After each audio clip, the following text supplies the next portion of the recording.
Okay, we're back. This is YouTube now. This is the one that's actually going on YouTube. We waited like a half hour for Randy to get here.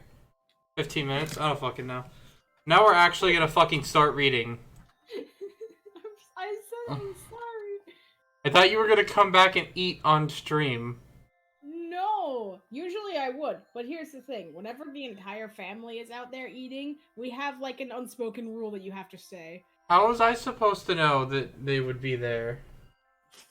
You didn't. I didn't know either. I was found out last minute, so I was like, fuck, I guess I have to stay here now. God damn. Okay. Oh, by the way, you missed out on me telling people about how my lizards are gay. Sweet. Okay. We're gonna start. Okay. So let's meet 11. Hello. Hi. Fuck off. Alright. That's that, you think. And the Bless YouTube. That's not my career is done for. I said fuck off, and I thought he was responding to that. He's like, well, that's that. And that was the end. That's that, you think. Your glasses are broken forever. And you've totally messed up and underestimated young Lord English. Rose should have known better than to trust this to you alone. Rose. Rose. Your smart, amazing friend Rose. You can almost hear her voice now. Listen closer. Oh wait, you do hear her voice, vibrating low and muted through the wall of your cell. You only realize right now that the cell has walls, because it's awfully bright in here. It's so white that nothing in the cell is casting a shadow. Looking around, you realize there is no apparent source to all this bright light, making it hard to tell where the floor ends and the walls begin. It's in the John, Matrix. John, are you there? Her voice is muffled, coming from what you presume to be an adjacent room similar to yours on the other side of the wall. Yeah, I'm here. Oh, thank goodness. Everyone's accounted for then. Are you okay? What? What? Are you okay? I think so. I can barely hear you though. You can hear a thud from Rose's corner, like someone slumping against the wall in relief. Well, that's what you're doing at least. The fuck? That was really well timed. Ignore him. What? Ignore him. I refuse. Hell no. Oh, that was... Like someone slumping against the wall in relief. Well, that's what you're doing at least.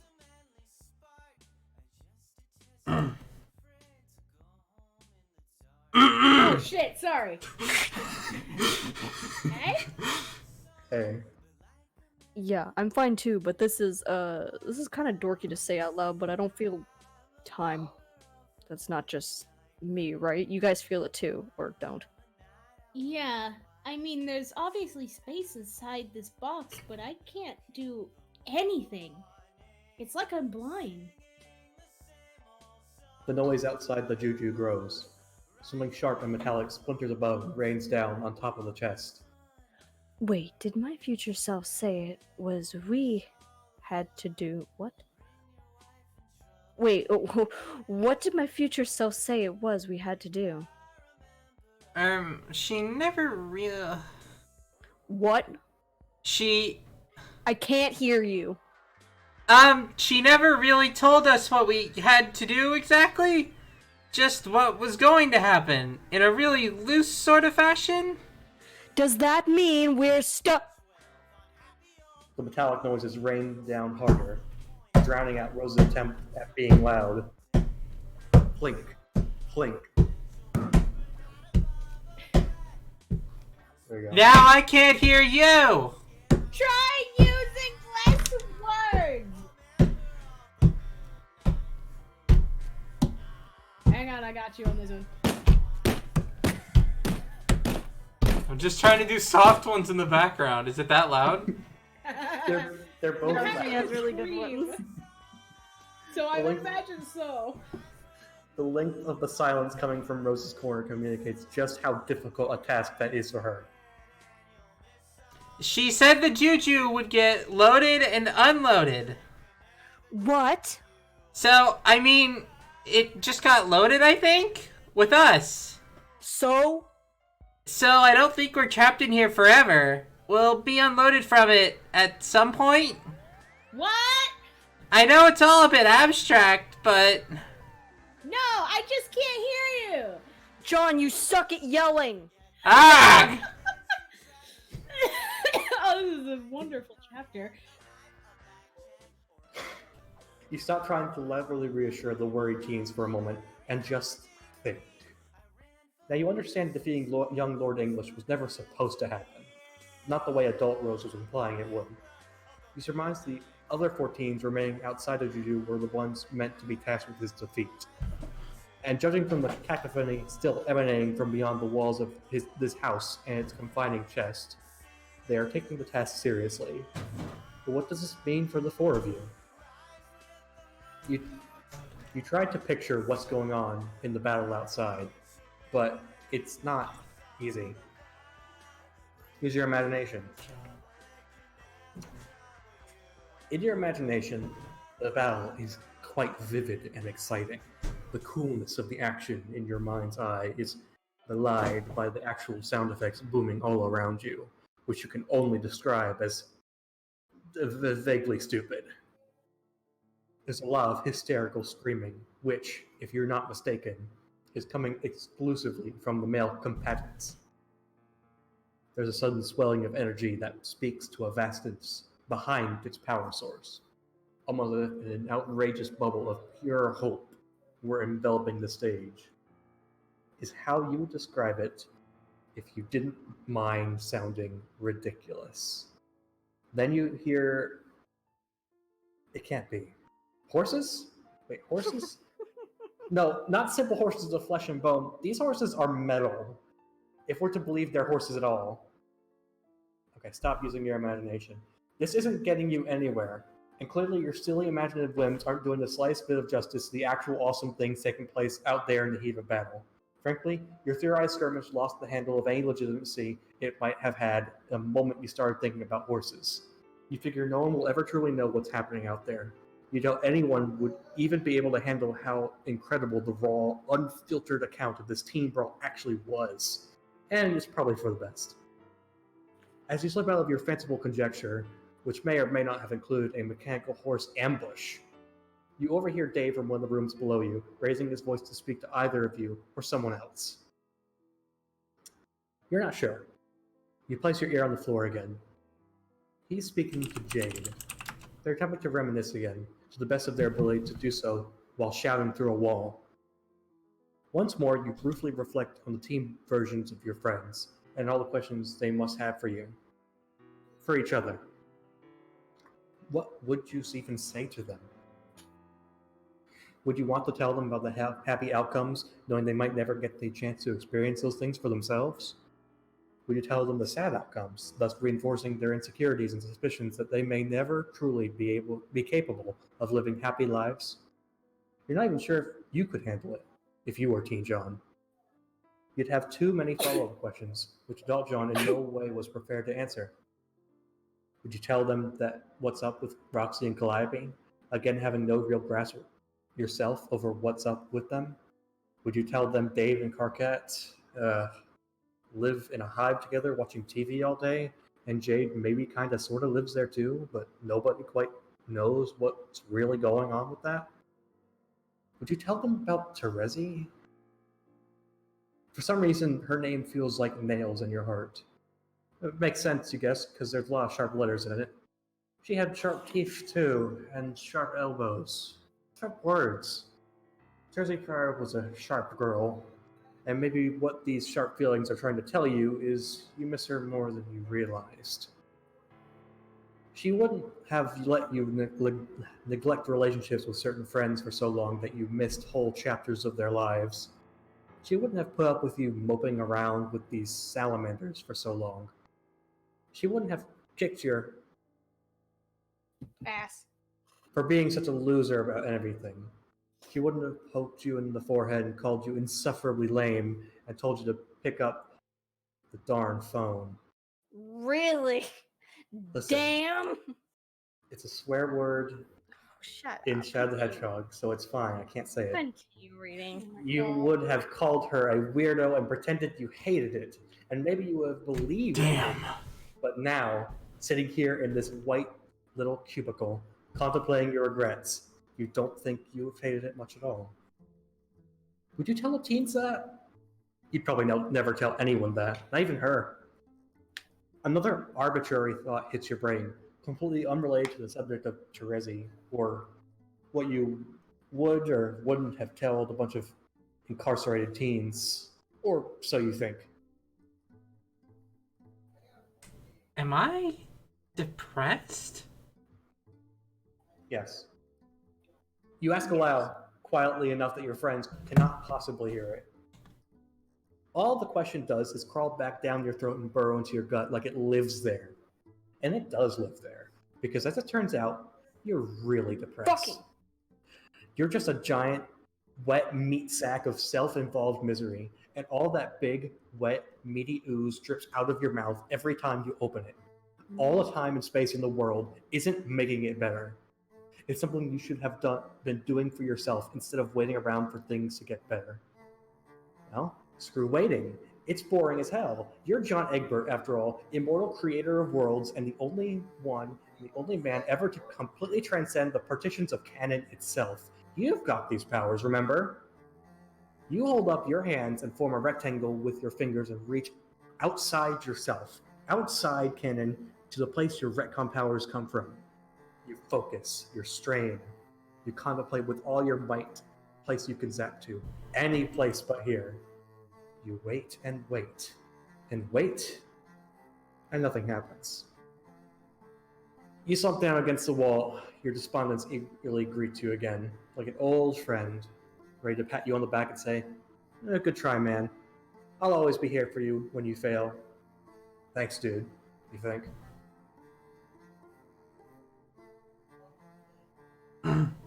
Rose was right. What? The juju has to unload. The what? Has to what? The only way out of here is for us to wait for someone to let us out. Sorry, guys. Oh. Also, I think I might have depression.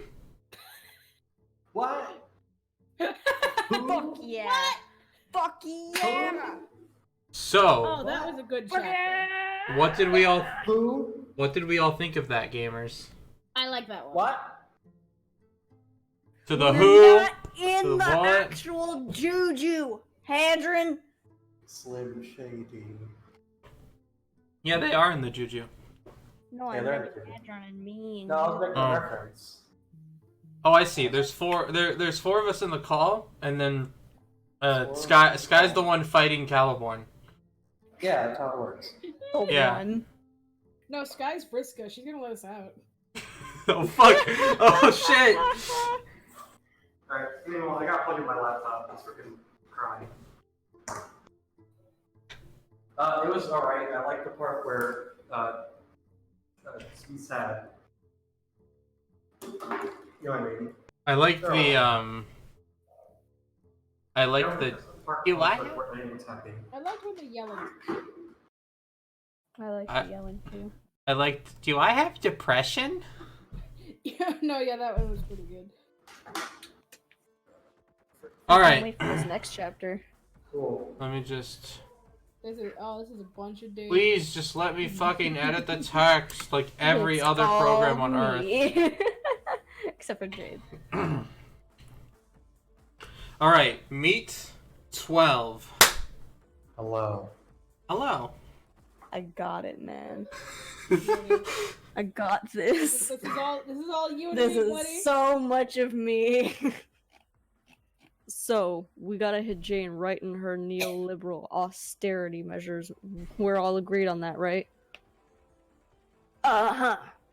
Yeah, sure. Oh wait, Jane, not Jade, huh? I said Jade, I think. But either way. Now she's gonna spin some shit about supply side economics, but we can't let her control the narrative on that one, because the first thing that's gonna happen once she begins deregulating the baking industry is that some sweet dumb crocodile down in Consort Land is gonna start putting sparkle glue in the cupcake mix, which isn't even the real issue, that's just surface issues. Right! Definitely. I mean, Earthsea has just been play acting capitalism the last 5,000 years while we time skipped ahead to live rad lives as gods without bothering with any of the boring shit that goes into making a civilization. Which is fine, I mean, you can't really expect a bunch of teens who didn't finish middle school to set up a sustainable form of social democracy that isn't just blatantly ripped off whatever we incorrectly thought Obama, God rest his soul, was doing back in the day. But Jane's got this old school mentality. You just know she wants to restrict grist alchemy for the sake of growth. And when that goes down, it'll take 3 seconds flat for some nobody in New Durstown to drop the Earthsea Communist Manifesto. At which point, we're in for a speedrun of either our 20th century or her 21st century.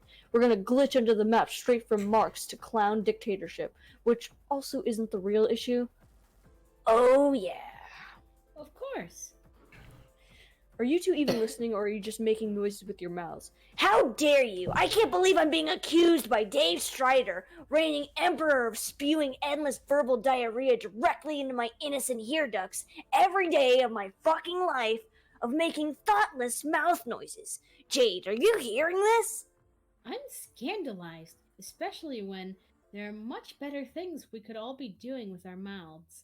Oh, fuck. Jade? No! No! Fuck's sake, Bad Jade. dog! Bad dog. Fucking bad. Go to your corner. Where's your kennel? Get in your fucking kennel!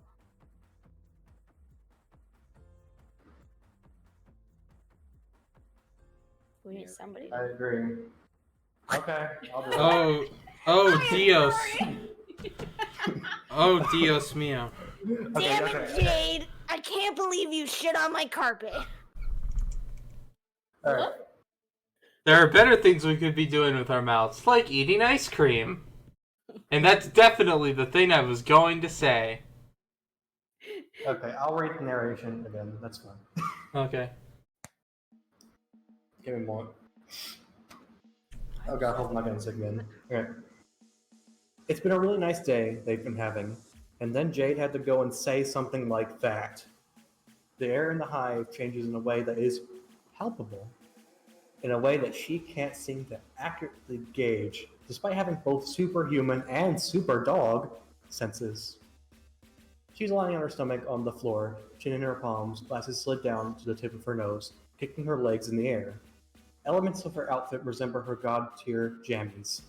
Peasant skirt, sparkly flats, and a bold choice in striped tights. Her tail swishes from side to side, showing way too much of her thigh, which isn't really all that salacious considering 3 of her bras are thrown over the back of the couch where she crashed last night. And the night before that, and the better part of 7 years before that. Give me more. There are other personal effects of hers in the living room too. Plants on the windowsill. Her windowsill? Windowsill? Yeah, what the fuck? Windowsill? There are many typos I have found in the epilogues. Windowsill. I mean, it's accurate considering this is supposed to be a fan fiction. Windowsill. Okay. Okay, we gotta sing the Are song. you suggesting they did it purposely? Just because it makes sense doesn't mean it's good. Doing it on purpose doesn't make you exempt from criticism. I mean, knowing the people of Homestuck and Hussy. If it was on purpose, I would fucking clap for them, though. If it was on purpose, then why isn't it more places? I've seen a lot of them, sure, but they're pretty spread out. But could you imagine if it was, and they just cleverly put it in very specific spots? Not enough to really ruin all the epilogue stuff, Yeah, but just to trip people up a little If bit. they said it, Here's the thing, as a connoisseur, both me and Octo, we know you can do really good fan fiction, but there'll be some little typos. And just like, here's the thing: if somebody had said it by now, it's been almost a fucking year. They didn't do it on purpose. If they'd done it on purpose, they would have said so. And if they didn't do it on purpose, and if they did do it on purpose, then it's just stupid. You know? I mean, it's Window accurate. still. Alright, whatever. You know, y'all are talking about something. I'm talking about window still. Alright? The window Now, still. please, let me continue. All right. Feel free. Intricacies of typos. Her bass guitar sitting in a corner, a horrific looking periodic table that Dave made her for her 17th birthday, pinned above the stairwell.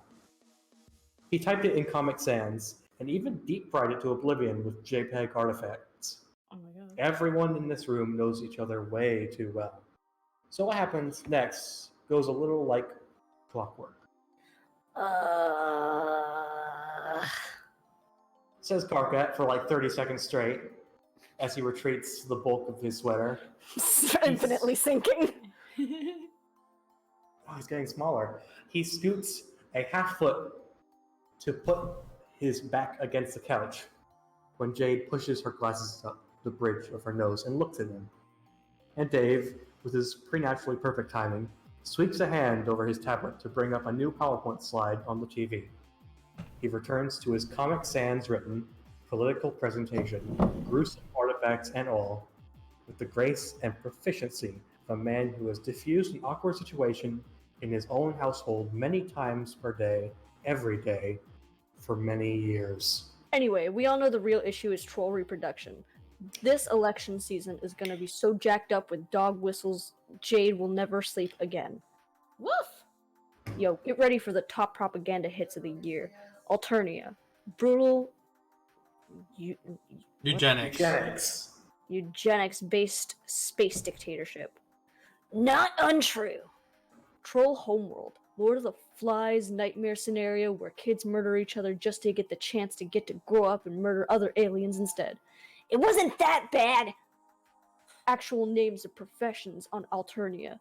Threshucutioner, Legislacerator, Minister of sucking the eyeballs out of your fucking skull and putting my two monstrous HR Geiger tier troll dicks up in there and just mashing the shit out of your brain with them. You made that last one up. Also, it was disgusting. Grow the fuck up, you utterly Contemptible. contemptible potty mouth cunt. I'm so glad they let Karkat say cunt. My freaking music went all evil when you said that. What'd you say? I'll say it again just for elegance. Grow the fuck up, you utterly contemptible potty mouth cunt. Jeez. All right. moving on. So good. Also, you know trolls don't actually have two dicks, Dave. That's an offensive stereotype. I know, that's the point. Keep up, guys. Ready for another one? Trolls literally ate babies. Only the defective ones. Like you, my dude. Yeah. So that's why our campaign can work. By the way, I'm going to be giving a long form exam at the end of this to make sure you're retaining info, because this is only like the most important thing we've ever done collectively. Aside from creating the universe, I mean. It's not that it isn't important, Dave. It's that, like, the method you're using to communicate is kinda inefficient and boring. You mean words? I mean your words specifically. We already understand the issues at play. You don't have to explain it to us over and over again like we're 12. Right, Karkat? Are you asking me whether I've heard this exact speech almost word for word, including rehearsed versions of both the colorful metaphors and jokes 10 or 20 times already? Because the answer would be yes. Of course I fucking have!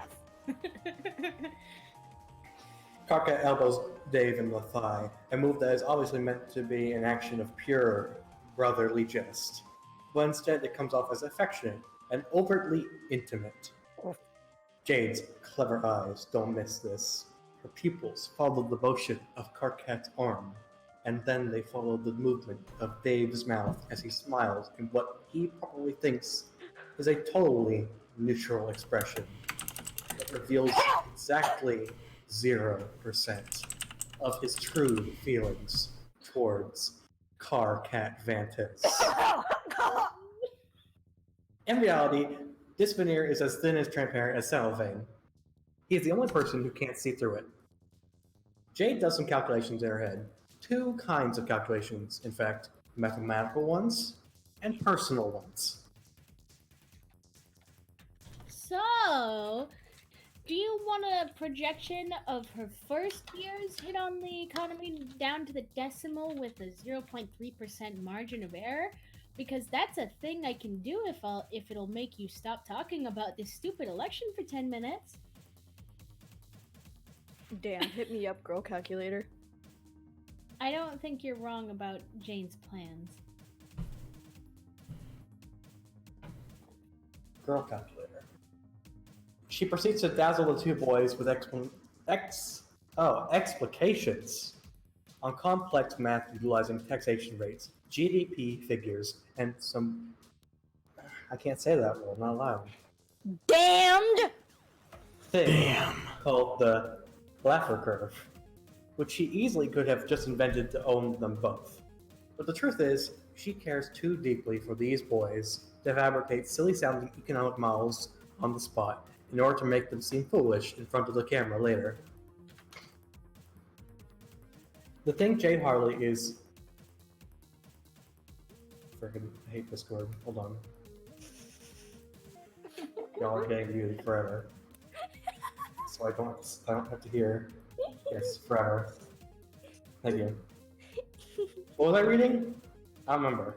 The second paragraph. Oh, you're right. The thing about Jade Harley is that she's not as good at personal things as she is at other things, like science, or mastering frame motifs, or kissing. The last of which she has definitely put a lot of levels into over the past few years because, well, what else are you supposed to do with immortal godhood once you hit the age where the dog hormones start kicking into overdrive? Oh. She rolls over and hitches up on her palms so that she can stare her 2 friends down. Her high prescription lenses make her eyes look anime huge. They might literally be glittering. She's so completely serious about the issue, she is trying to stress. Okay, I just want to say that's the stupidest fucking description of a character I've ever heard. Yeah. Like, you're trying to fucking put the imagery of a specific art style, and just, it sounds so fucking lame. Her eyes big. There you go. Eyes big, sparkle, sparkle. Her eyes are bigger than her fucking skull.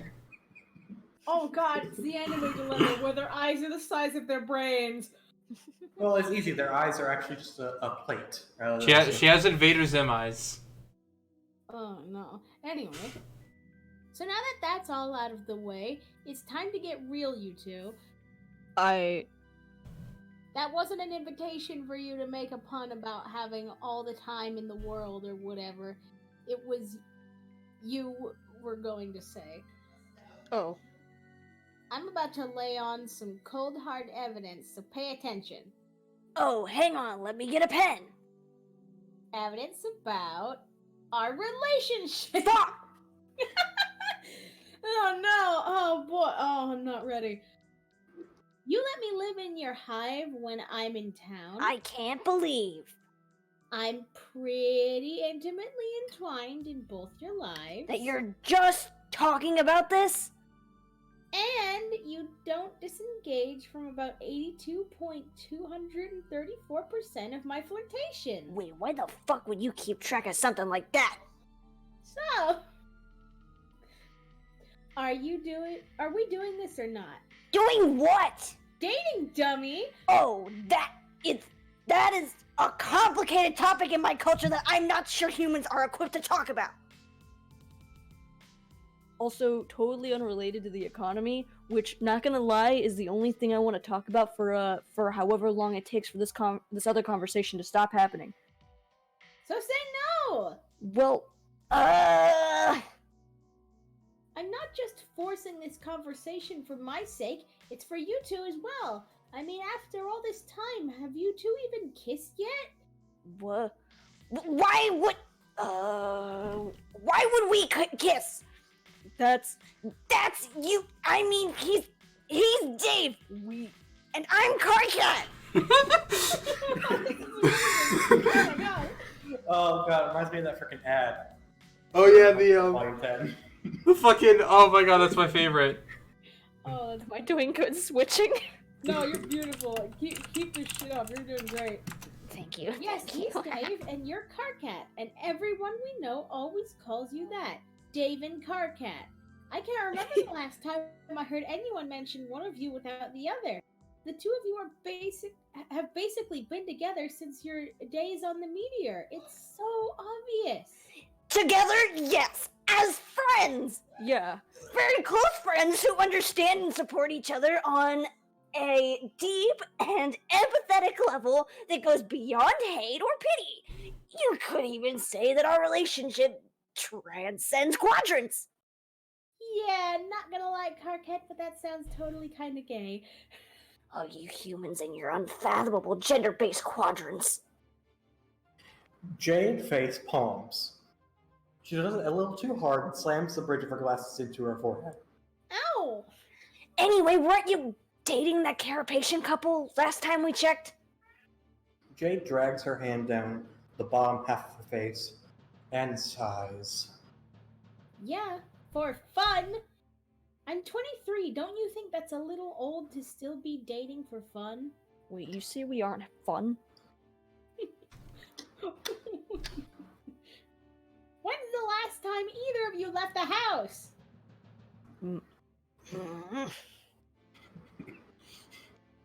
Jade sighs and crawls closer. She takes one of Carcat's hands in hers. I think we'd all work good together. In her other hand, she tries to grab Dave's wrist, but he flash steps to the other side of the couch. She pouts at him and keeps holding Carcat's increasingly sweaty palm. And I think we've been dancing around that for years now. I want to try dating for real. Have you ever considered, sorry if what I'm about to say totally blows your mind, dating a single person for more than half a sweep, for reasons other than initiating the concupiscent exchange of fluids?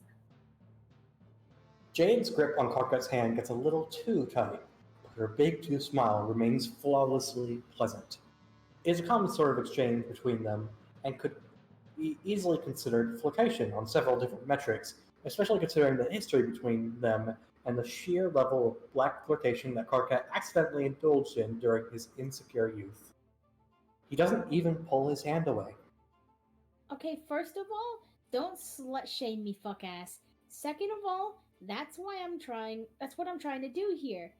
Third of all, Carcat, aren't you from a culture where people are expected to engage in romantic relationships with up to like 5 people at a time? That's not the same thing at all. Oh yeah? Explain the fundamental... What? Fuck? Epistemological. What the fuck kind of word? Okay. Oh, hang on. We're doing Google. We're searching on Google now. Let's see. Epistle.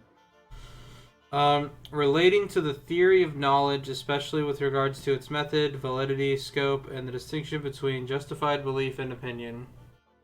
Yeah. Okay. It let's doesn't move on. matter because Carcat's about to say what the fuck as well. Explain the fundamental epistemological difference. What the fuck? Okay, Jade, I think there's a flaw in your approach here, because you seem to think winning an argument on super clever logical grounds is gonna get a couple dudes to break down and fling themselves at you in like a sexual way. Well, it usually does. Oh my fucking god. Shut the fuck up, Jade! Please, I don't want a voice anymore. God Die! Ah! Ah! Die, monster! You don't belong in this world. Get Hadron, where are you? Read. I'm right here. I'm listening to all of you complain. Just read quickly because this is gonna get good. This earns Dave a look. A long, sad one that has Jade messing with her glasses again so that she can peer right at him and apply some more of the faulty personal math to his facial expression. Dave, What? is this about Obama? What? No, Dave, are you in love with Obama? Hey, Jesus, where do you get this shit from? Is it about Jesus then? No, Jesus wasn't even real. I know he wasn't real. Wait, are you saying Obama was real? Yes, Obama was real. He was the president. All this time, I thought Obama was like an aspirational fictional character that you modeled your life after. I can't breathe. Like Snoop Dogg or Nicolas Cage. This is fucking incredible.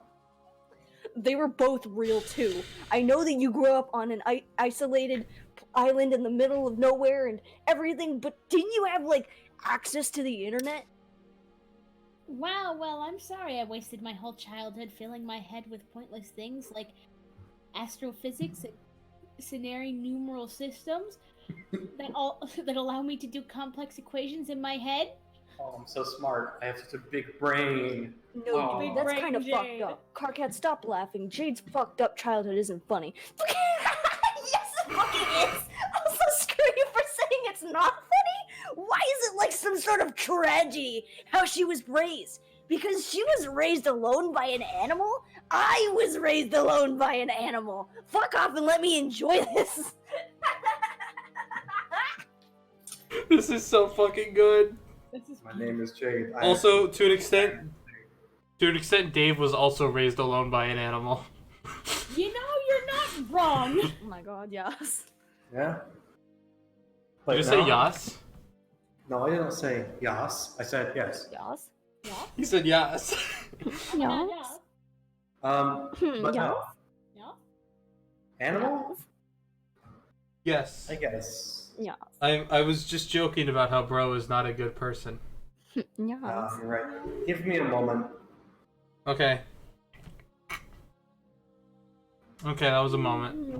Okay. Give me another moment. Okay. Sorry, I'm getting texts. That's alright. How annoying. Tell them Carcat said hi. Hi. I can't, they're a relative. Damn it. Hi. Okay. And I said hi. Okay. Carcat says hi. There you go. Thank you. Alright. Carcat has finally pulled his hand away so that he can clutch his stomach. He's laughing so hard. Jade gets up and stalks to where Dave is awkwardly cowering in the other end of the couch and snatches his tablet from him. There's a ripple in the room that makes it clear their god tier powers have just clashed against each other. Oh no. He shifts his arm through time, and Jade warps the space around them so that she's the one holding the tablet. This is not the first time that they've rearranged the fabric of reality for a petty reason like this. Carcat has permanently sworn off playing board games with them. The moment Jade brings the paint program up to the television, Carcat stops laughing. No. I'm not drawing this one. It would be funny, but I'm not doing it. I will draw whatever this is. Probably not. But I'll have Paint 3D open while reading. Nope, just regular paint. I don't have Paint 3D. Wow, okay. Wait, how did you make that other Carcat? This is not my main driver. This is my laptop. Oh. I can't be on my main rig because my roommate is asleep. I don't want to have my I roommate. see. wake Also, up I because have he's regular asleep. paint too. I just forgot. He tries to grab the tablet from her, but she's hovering well above the ground and he is simply not tall enough to reach. With a Shit. eating grid and deliberate care, Jade begins to draw a grid. I'll put this in terms Carcat will appreciate. Check it out. Jade, I swear to... Carcat jumps and tries to grab her skirt, but she swims through the air with ease, giggling as she doodles. You better not be drawing what I think you're drawing. Frick. I moved a little bit and now frickin'... Okay, there we go. Her artistic skill, even at the advanced age of 23, still leaves something to be desired, but it's pretty easy to produce recognizable characters of the three people in the room right now. She gives Carcat a pair of fuzzy, angry eyebrows and starts drawing other lines. sinister lines with salacious meaning. It's exactly what Karkat fears. Oh no. A shipping grid. Stop! Cease! Desist at this. Oh my god, how? He's been using my phrase? He's using my phrase! I'm pretty Oh, certain he's using my phrase! I'm pretty certain he said this at the same time Dave did this. Stop! Cease! Desist at this moment! Do not draw one more line! Oh no, I'm drawing a line. Karkat better stop me before it goes all the way from my mouth to your... Karkat catches the back of her shirt, and she goes plummetly, weightlessly to the floor, still laughing. Karkat tries to wrest the pen out of her hand, but all he accomplishes is turning the red rum trajectory between her and Dave into a red rum loop-de-loop. See, me and Karkat have great black chemistry. It's not black chemistry, you horrid non-shitness windbag! Goodness. Jade and Karkat roll over each other on the floor, and he gets a mouthful of her hair for his trouble. Jade comes out on top and sits on his back, humming to herself as she crafts her grand design. And now that Dave's all chill, he'd make a great auspiciousist. She says, cheerful and oblivious. No. Because you and Karkat are kind of like monorails. No. And you and I, well, you know it's always been pretty flirty. Jade. Except... It's hard to draw with a trackpad. Jade finishes a drawing of a shaky heart directly into the paint program. It's so big and bright on the TV that it fills the entire room with a red light. Karkat raises his face and stares at it in utterly bereft horror. The sick light makes the bags under his eyes look like divots. in this model, troll quadrants are dumb, so we all kiss. I call this political agreement. Fully automated luxury polyamorous space-time communism! No! Hey, Drawn. I give up withdrawing. After this. No one reacts. Karkat is defeated completely. David just crossed his arm and pressed his mouth into a thinner line than usual. Jade's ears flatten and she huffs. It sounds a little like a dog whining. Oh, come on, that was a good one. It's politically relevant and everything. Jade, I'm not gonna laugh at your made-up ship name for this imaginary threesome that's not happening. Jade rolls her eyes and tosses both the tablet and pen on over her shoulder. Dave flashes across the living room to catch his very expensive commuting device in both arms. The pen bounces off his forehead. Jade dismounts from Karkat's poor, abused, terribly mortal spine and brushes down her skirt. Well, I've said what I wanted to say. It's up to you two what you do with it. I have to go talk to Roxy and Callie about the election anyway. Call me when you two figure it all out. Jade clicks her heels together to propel herself back into the air and actually winks at them before absconding through an open window. She has to put the thick curtains aside to do so. Karkat hisses when the light spills over his face. What Jade leads in her wake is not quite the emotional scorched earth situation that she was going for, but a few of her needles have definitely gotten under some skin. Dave and Karkat both stare after her, silently caught in their own private rationalization spirals. Karkat needs to verbalize part of his out loud. Wow, what a crazy and totally improbable conversation we just had with our best friend Jade. Yeah. What a good thing for us that she's totally delusional and has no idea what she's talking about, huh? For sure. Dave offers Karkat a hand up from the floor. When their palms connect, there's a moment where something could happen. A little spark of potential. It would be so very easy for something to happen. Wanna play some Troll Tony Hawk? Hell yeah. And here I am, living older all the time, living older all the time. On the fucking wall, so I need to believe again. Here I Kissing on the am, walls. doing everything I can, Holding on to what I am, pretending I'm a Superman. That's Sorry. fine. I'm still drawing with a To Tony. trackpad. Said Tony Hawk, so I started singing the Tony Hawk song. I know your reference. Don't worry. Okay, good. I get it. So I what do just we didn't think accept it. I What do- I loved it. I loved it. of this chapter? Yeah. I loved it. It was very It's- funny when they felt really awkward, and it was very I laughed a lot. Up to this point of reading, my opinion was it was half the worst chapter and half the best chapter. Now that I've read more, it gets worse and better, but this was still very good at the end. I'm sorry. What did she call the relationship? Let's see. Let me. Here we It go. was fully automated luxury polyamorous space-time communism, which I Okay. will admit is a very funny haha name. Okay, I drew the image as best as I could.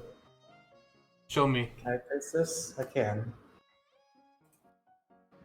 Oh, that's beautiful. Hang on. Why didn't it open down here? There it is. Thank you, Hajan. You're welcome. This took me longer to draw with a trackpad than it would with a freaking tablet. Ugh. Frick. It makes me want to grab my tablet because I love doing art. That was my favorite, even if it's done. I'm done. This is going in the thumbnail. Okay. Hadron's just doing all the thumbnail art. Yeah, maybe I'll make one at some point. I like But doing fun dumb stuff. It's fun. It's exactly as it sounds. It's fun, dumb stuff. also, this guy, actually, whoever's in the chat, anybody have any Homestuck music requests that you want me to put on for the background music? Because, yeah. Can I make a request? You can. Megalovania, you can't request Megalovania. It's too easy. I wasn't. What do you mean? No. I wasn't. Request something. No, North did. Oh, okay. I thought you were saying that I was going to request Megalovania. How does that fuck up the layout? Oh god, that totally fucks up my layout. Let me look at the chat. Would you play fan music? No, nothing I don't have downloaded. And I don't have any fan music downloaded, or at least none that counts. Okay. I have volume 8 from Cool New Music Team. I was gonna That's- say play Shenanigans. Play what? Shenanigans. Is that on here? Shenanigans MSPFA, which is from Sparks D. Oh, I don't. Okay. That's yeah. it. I don't have People- that. Yeah, okay. Hey, listen to that music. It's good. They doesn't make any music anymore, I think. But you know, hey, it's good music. It's when I heard the noises in that stuff, I heard like a bunch of FLC stuff, and I thought, oh man, that sounds like something I could do. And that's how I started doing music better. So there you go. This little tidbit. That's good. Yeah. And now I make music sometimes. Oh, frick, I gotta release the freaking song. Ugh.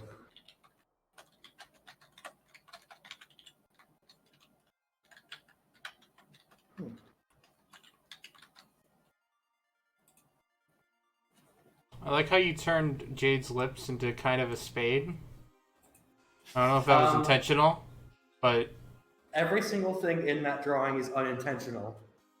oh, good. So it's accidentally Carcat, accidentally Dave. Yes. Listen, you know how hard it is to draw with a trackpad? It's like hell. It's like drawing with your finger, but your finger has like Latency. yeah. My finger has lag. Okay, I need to switch back to the MIDI player. I want to grab. Well, if people are gonna be right back, I'm gonna be right back. Just run away. No, I'll be right back. Give me like, I don't know, 5 minutes, probably less. Right? Y'all okay with that? Yeah.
I have some important information. Yeah. Luigi is a heterosexual. Oh, fuck. I'm kidding. He wouldn't betray us like that.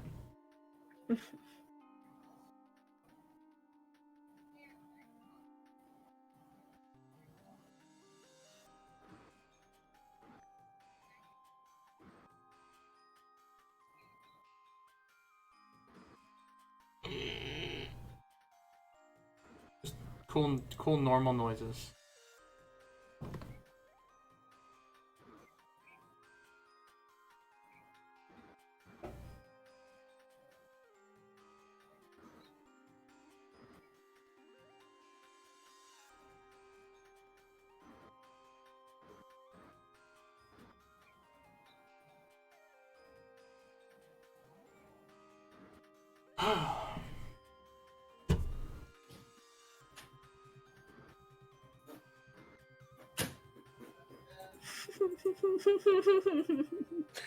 Oh my god. Oh, what the hell is this? Oh, did you not get back here before we put this up? No, I did not. I just got back. Bro, I just found me. I Oh just my found myself. God. I just fucking found myself. Oh wait, what is... Oh my god. I'm like gonna cry. Okay, let's see this. You can see how relatable this content is. I can't watch it because it'll show up on the stream audio. That's fine. You can watch it later. Okay.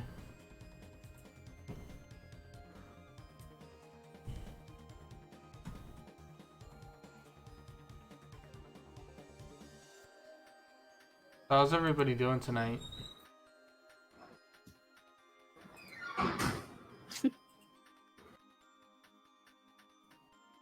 I'm back. Hi, welcome back. Got some water. Fresh water. Salt water. Alright. Are people still gone?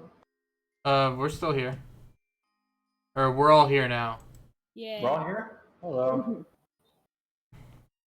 Okay, Fucking cool. hell, Octo, that is relatable. What the fuck? Okay, we're closing these. Okay.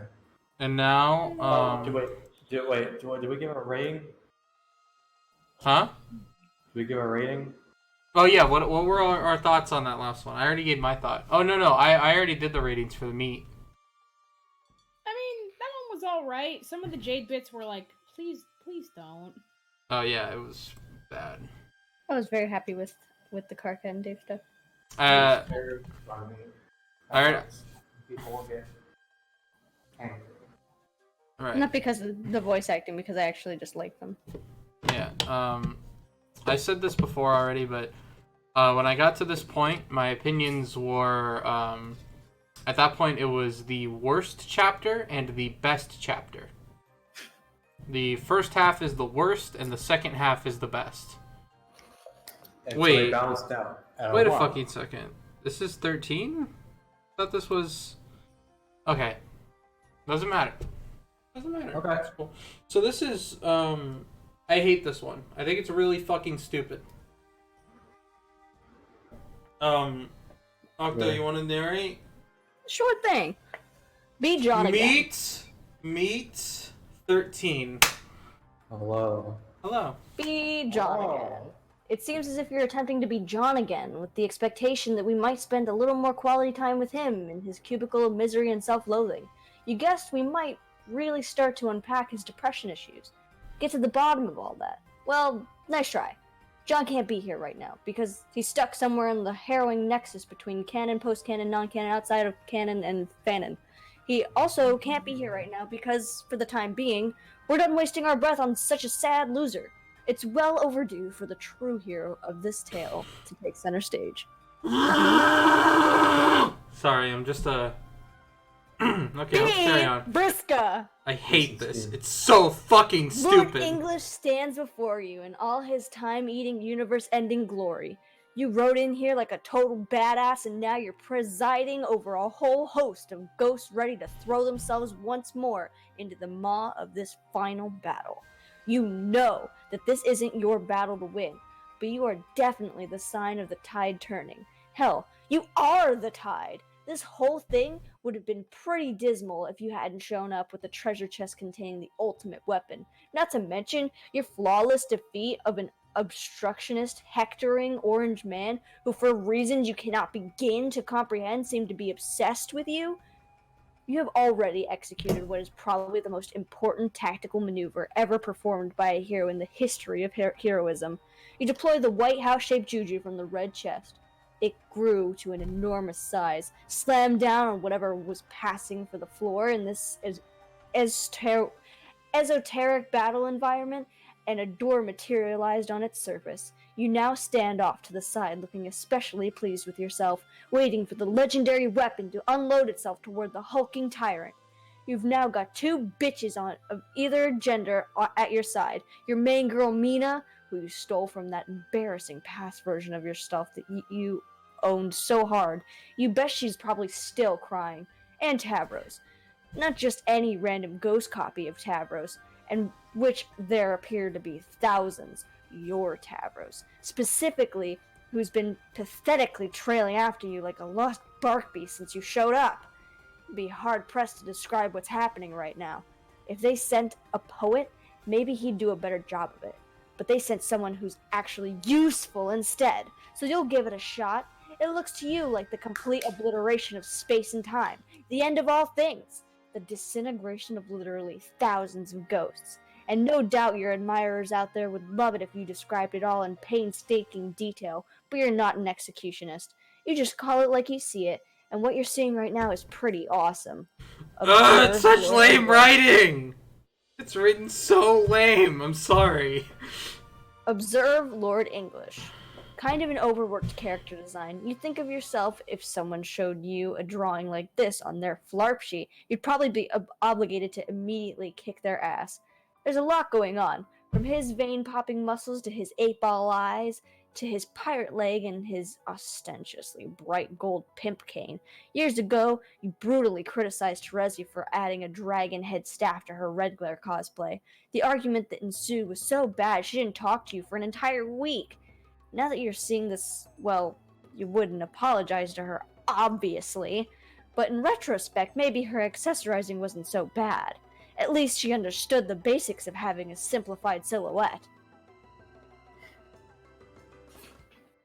True. I'm going back, Finn. You coming with? Of course! course. But fuck you! No! Nobody was saying shit, man. I was gonna just go for it. No! Okay. Of course! But give me a minute. I want to see. Mina gives you a grin and a salute and leaves you to it. This is what you always felt you were destined for, somehow. Standing at the end of the universe and seeing how it all goes down. Tavros is clinging to your arm like a little crybaby while crying, you assume, and probably soiling his dumb little pair of shorts. But not you. You're fearless. Your eyes are so wide that it feels like you're eating all the light through them. That's what you are, after all, the thief of light. You crane back your neck and watch Lord English put a crack in reality. It's beautiful. You thought maybe he'd do something stupid, like punch the sky with his gross throbbing muscle arm, but all it takes for him to shatter the roof of existence is a single ear-splitting roar. Around him, the ghost army scatters, Tavros flinching and hides his face in your shoulder, and probably pisses himself again for good measure. But you get smashed in the head? It was so fast and dark you didn't see it. The shard of space-time that split off from above and hurtled toward you. Your body rocks back whiplash fast, and you nearly keel over. You're still standing, though, and laughing. That's what you were doing when Lord English put a split in the fabric of reality. You were laughing, not crying. It doesn't hurt at all. Vriska! Oh my god. Vriska, are you okay? Shut up! I'm... You stagger back and put a hand to the head wound. Your eyes spin, all 8 of them. It's not a big deal, though, just a scratch. It's fine. Whoa, my It's head's made spinning. thick blue. Your hair is soaking, but all the way down on one side. Why is broken space-time so sharp? Like splintering obsidian. It's like it barely grazed you, and yet everything around you begins to spin, and you're not so sure if you can quite... A stream of blood begins to leak in under your glasses. Noise swirls around you. Lord English, losing his shit, goes shouting, moving. The broken glass sound of the ceiling of space splitting into hundreds of shards, potentially. There's a hum beneath all of it, and deep, dark reverb. A black hole sucking everything into the dark maw of infinity. You wipe your bloody hand on the leg of your jeans and sneer with rage. You won't go down so easily. Tavros tries to steady you, but you slap his hand away. Fuck off! Okay, it looks really kinda extremely bad, though. You're so intolerable. Tavros, go! Find Mina. I knew Tavros! New?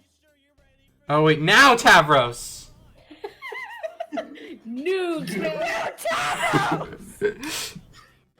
New Tavros. I don't know why I cannot fathom why I thought that said new. The new Tavros. Like, It's me. I need a new Tavros now. New Super Tavros Wii. Sorry, Tavros machine broken. Tavros scurries off into the fray to find someone less worthless. You try to catch your bearings so that you won't miss a single instant of the battle, but you're distracted by something in the corner of your glasses. Your Trollian alert is blinking. There's a message from Terezi. How long has that been there? Hours? Days? You suddenly wonder if it's been years from her perspective. Waiting for you to respond. Given how time moves differently out here, were you too preoccupied with your incredible heroic exploits to notice? Focus, Circuit. This is no time for sentimental thoughts. You need to get a grip. Keep your head in the game. Keep both feet planted firmly. Whoops. Your feet slip.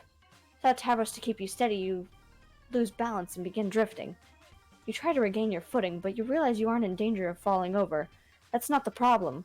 You can't seem to get your feet back on the floor. You feel light. You're floating. You feel your legs scraping the tips of your shoes against the floor, but it's no use. You understand what's happening. It's the black hole. It's starting to lift you up. You glance wild-eyed toward the glowing juju. Its 4 chambers and peaked roof are pulsing with the energy of raw imminence. That is it! Everything you've been waiting for, whatever it is about to happen. Where's Mina? You desperately try to stabilize yourself, slow your ascent, anchor yourself back to the floor in some way. Any way. But there's nothing to grab onto. There's blood in your eyes, and your depth perception is fucked. Your hand goes wide, and your fingers close around empty space as you reach impotently toward the glowing symbol of everything you ever believed you were meant for. This can't be how it goes. As you continue levitating, gaining speed in the direction of the insatiable cosmic body, you can see your blood trailing behind you in wet Krulian blobs. The juju glows brighter. You need to see what happens next. You need to see! You're so frantic, grasping for purchase in the empty air, that you aren't ready for it. Another black shard of space-time hurtling through the void. It collides with your chest, right at the place where your ribcage connects, and sends you spiraling ever faster toward the deep, dark maw of infinity. A black hole is something not even a god-tier player can survive, you suspect. And even if one could, you highly doubt there'd be any clawing your way out of its event horizon and back into relevance. Not this time. It's a fate worse than anything you can imagine, and as it truly sinks in, what is happening to you, how this is ending for you, finally you lose all sense of composure. You flail, spin, and flip in helpless little circles like a bloody rag doll, and you begin to scream. John, emerge from the juju. The first thing you hear is a tiny scream getting sucked into oblivion. The voice is familiar, but not as familiar as the second thing you hear, which is a crack. It's not just a crack in your ears. This crack goes all the way down your spine. You almost don't react to it because it's so familiar. Around you, a cacophony rises up like steam. Oh shit, it's really popping off out here. Dave's voice reminds you that your teammates have emerged from the house along with you. You survey the group. Everyone is accounted for. 3 confused, frightened teenagers. You can't see anything but big, bright smears all along the horizon. You fish the 2 halves of your broken glasses out of your pocket and hold them up to your face. The scene comes into focus. The eye of a storm, a black hole so massive it stretches as far as you can see. An army of ghosts swirling and screaming, whipping around you like leaves in the wind. At the center of it all is Lord English, just like in your dream. You can feel it now, the moment reality yawns too wide and snaps in half. Fuck. Damn. So, I have a question. go ahead. So the juju puts all the kids into the boxes, Yes. but there's only one door. It doesn't work like that. You can just kind of walk inside of it. But they're in the boxes, and there's only one door. The thing about that is that this was written after? is that they don't. The reason it has one door is just because it looks cool. It's a rule of cool kind of thing. So, Listen, it would have been cooler if it had 4 doors. you know what? You're right. And plus the mileage you would get with that thing, you know, a Yeah, Ford. but the people on the top 2 boxes, when they walk out, would just fucking fall. I was trying to make a car joke. But that's kind of Homestuck, because if they did have 2 doors at the top, and these badass people just fucking walk out only for the top 2 to fucking fall. On them. Maximum Yeah, comedy. and crash into the ones below. So my thoughts, I actually have some. I want to elaborate because my original review of this chapter was not very clear, but I'm gonna kind of rephrase it. I thought the imagery of I can't have the song on, or I'm gonna sing along with it. Okay, there we go. The imagery of the Paradox Space Shard is really fucking cool, and all the ghosts and stuff. The way it's described is pretty cool. The way Vriska dies is just so fucking lame, though. She just gets hit by a random shard and dies. What the fuck? That's so lame. I feel like that's right. kind of anticlimactic for Vriska. It's the lamest way to have her fucking leave the story. Yeah, but not everybody is entitled to an epic end. I feel like it's the way that she basically died with S Flip and all that. You know what I mean? How she learned the lesson by dying. That she can't just go and be the do-all, be-all of every single character and be the person who, turns the tide of everything.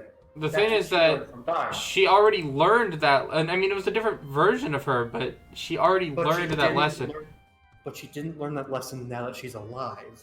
And now she's gonna learn the lesson now. And Okay. it's gonna be super painful. Why do we have to fucking kill her again, though? It's just such a lame way to kill her.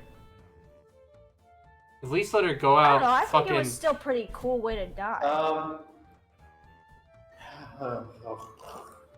I mean, Also- you know, it might not Yeah, seem like epic, but like getting Great. sucked into a black hole. Okay. I feel like you should go and give all of these different ratings when you're finished. Yeah, but that would require remembering each fucking page. Well, just go through and retrospective on all of That's a them. lot of work. So... This was M13. I originally gave it a 1 out of 2. I'd say that I still would give it that. I would still give it that. Later. Huh? Like, go through all of them later after you've read through the whole thing. Yeah, maybe next year. I'm not telling you to read. I'm not telling you to read it again. Okay, yeah. I wouldn't read this again. I mean, I am, but I wouldn't. I'm doing it. And I'm sorry for putting you through it. No, it's fine. I like listening to all of you get angry about weird things. But like, I recommend going through the ratings that you gave and thinking about the reasons why you gave those ratings, and then put it all together. Oh, like in a big old document? No, not you don't have to write anything. Just like I don't know, like, well, this happened, changes the way I feel about this. Yeah, that's a good idea. I don't wanna close my eyes. I don't wanna fall asleep 'cause I miss you, babe. And I don't wanna miss a thing. And even when I dream of you, the sweetest dream would never do. Oh, I miss you, babe, 'cause I don't wanna miss a thing. Who sang that? Huh? Who sang that? Bowman sang that, and then it was another song before. Wow. I don't know who originally That was sang it. pretty cool. Yeah. He's been tweeting about politics lately, which I very much support. Are you really gonna make that comment though, Hatcher? Wait, What? what? That was pretty cool. No, I thought you were gonna do the dick thing of being like, oh, who sings that? And then they say who sings it, and you're like, let's keep it that way. What? I thought you were gonna be No, an no, ass. no, no. What I was gonna say is, oh, I've worked with that dude. Oh I yeah, was 'cause- gonna kick your ass. Bowman is very epic. Yeah, he's very epic. He's very cool. I was gonna kick your ass if you said let's keep it that way. I'm sorry, I need I to. mean, Oh my I'm god. surprised no one caught my comment at the you beginning. thought you thought I was gonna like Please look roast at my screen. you. Oh my god.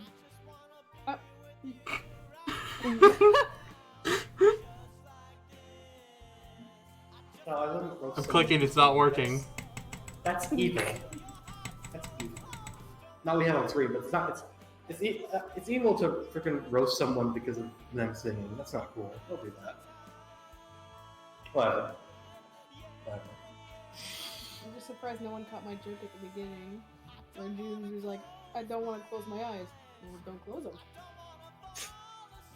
'Cause I miss you, babe, and I don't wanna miss a thing. Then don't 'Cause miss even it. when Well, I it's not dream of you, dreams dream would never do. I'd still miss you, babe, and I don't wanna miss a thing. Then just don't fucking miss her. Yeah, no, get there on time. God.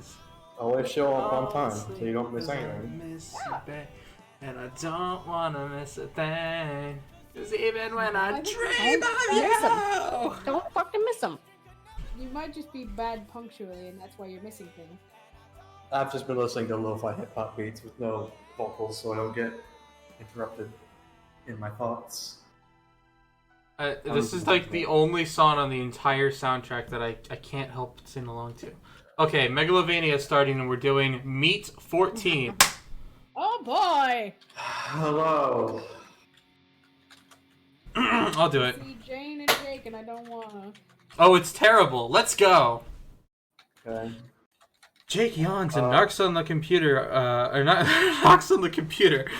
Jake yawns and knocks on the window to Jane's office again. For some reason, Jane has the shades pulled all the way around, so he's been hovering there for way too long in his best tie and his best pair of short shorts. There's a crowd gathered below, gaping at a rare in-person appearance of a globally famous butt. The sunset has turned the head offices of Crocker Corp into a shimmering glass monolith. A beacon, if you will, of the future, visible for miles in every direction. Jane probably likes to think about it that way, at least. Speaking of Jane, she pops her head out from between two strips of silk-lined Venetian blind to glower at Jake, who was hovering uselessly in the air. Use the front door, she mouths at him, but he responds with his specialty, incomprehension. I'm sorry, what? The exasperated hand motion Jane tries next work better. Oh, the front door, of course! Jake flies down to the street so that he can make take the front entrance. He whistles a quaint little ditty to himself while he waits for the elevator to go up to the top floor. This time he knocks on the office door and Jane lets him in. Inside the office, it's dark and hazy. The whole place is candlelit, and Jane is reclining on her desk, sprawled out like a lounge singer on a grand piano. Specifically, a blue lounge singer on a blue piano, just like one of the hideous velvet paintings Jake bought in New Prospect a few years ago. Like all of his impulse purchases, this tacky thing is gathering dust in a pile somewhere in one of the hundreds of spare rooms in his mansion, which now primarily functions as a very expensive warehouse for his atrocious hoarding habits. An intimate knowledge of his hoarding habits, particularly the type of sultry cerulean content he is known to hoard, is exactly why Jane is wearing a blue dress with a very high hem. Jake's bow tie practically spins at the sight of it. He freezes on the spot, an animal in the predatorial headlights of this buxom blue businesswoman. Come, have a glass of scotch with me, Jake. We have so much to discuss. Indeed. He crosses the office and shakily accepts the offered glass of ludicrously expensive fermented barley grain. He raises it to his nose and pretends to sample the scent. Jane, I must say, that is a striking ensemble. Oh, you like it? Why don't you, come take a closer look? She's really bad at this, she thinks. This being seduction. She's so bad at it, in fact, that Jake immediately recognizes her ruse for what it is. Laughing nervously, he sucks the whole glass of scotch into his mouth in one go, ice cubes and all. And then, because he can't actually stand the taste of scotch, immediately spits it back out, ice cubes and all, spraying Jane's brand new sexy dress with quite an ungentlemanly fountain of boozy spittle. Jane is lashed both by the scotch in her face and how quickly her plan has fallen apart.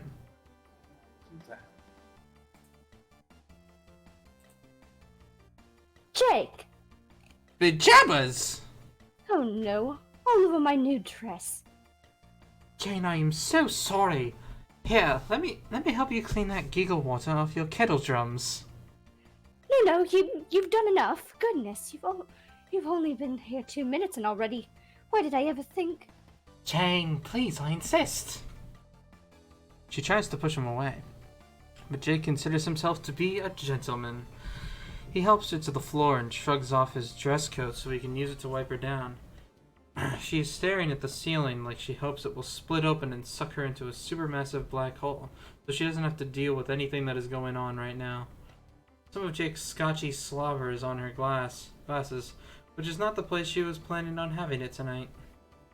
Is this why you wanted to see me? To show off, this proper bit of frock? Oh no, of course not. I just wanted to talk about the economy. By Jove, the economy! Jane, my dear friend, tell me all about the economy! Jake doesn't care about the economy, but he's an ardent supporter of changing the subject.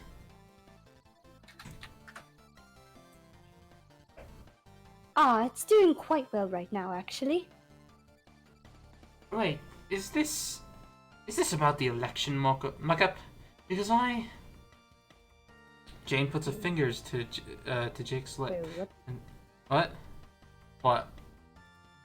What? That's the wrong line. What? Oh. I should hope so. You had me thrown off so hard because I had tabbed out and went back in to where my line was because I heard the pause and I was like, oh, my turn. And I read my line and I was You like, wait a jumped ahead minute, real damn far. did I fucking have the wrong line? Okay. I should hope so. But it might not continue to do so in the future, which you can guess is of great concern to me, being that I am a pioneering entrepreneur. Well, Freak, that's awful. And you should do everything in your power to adequately explain to me this conundrum, which I admit I am not up to dick on. You... Jane laughs quite sincerely as he ruffles his jacket through her hair. Oh, Jake, you really have no idea what's going on, do you? Wait, is this about the election mock-up? Because Jane puts a finger to... Red So bless red too. again. Oh, thank God. I'm going to die. Oh. I wish I would die. No, no.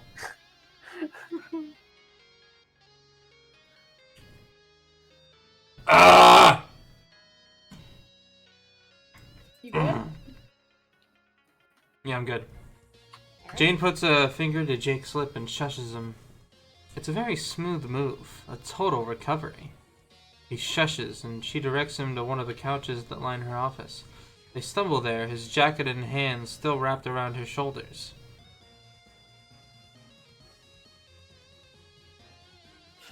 I'm sure you've had... Why are you an tabbed out? earful- I wasn't tabbed out that time. I was in my head.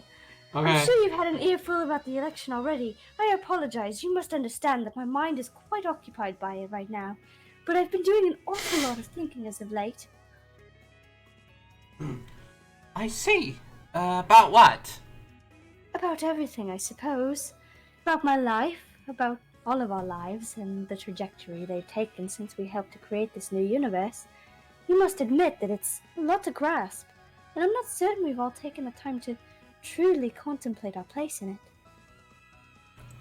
This is not really the kind of conversation you initiate if you're looking to extract a sexual deal out of someone.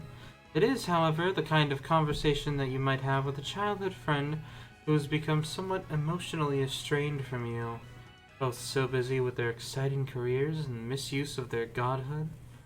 Who are they now? The same Jake and Jane who passed like particularly dysfunctional ships in the night a decade ago? Or is Jane wiser and Jake kinder? Are they better versions of themselves? Jane absently rubs the narrow strap of her dress between two fingers, vainly attempting to sort out her jumbled thoughts. That's an earful, Jane. I know. It's a headful, too. I can't help but worry. Haven't we really just been drifting these last 7 years? Drifting both in the sense of failing to fulfill our personal potentials, and in the sense of, well, drifting apart. Jane pulls a leg up beneath her, which slides between her bare knees. Slides her bare knees between Jake's. The couch dips a bit under their weight. I must admit, I never thought of it that way. I know, it's just that we're both so busy all the time. These years go by so fast, and I miss you. Jake blinks, his eyes wet and glossy beneath his spectacles. Oh, well, I suppose that I miss you too, Jane.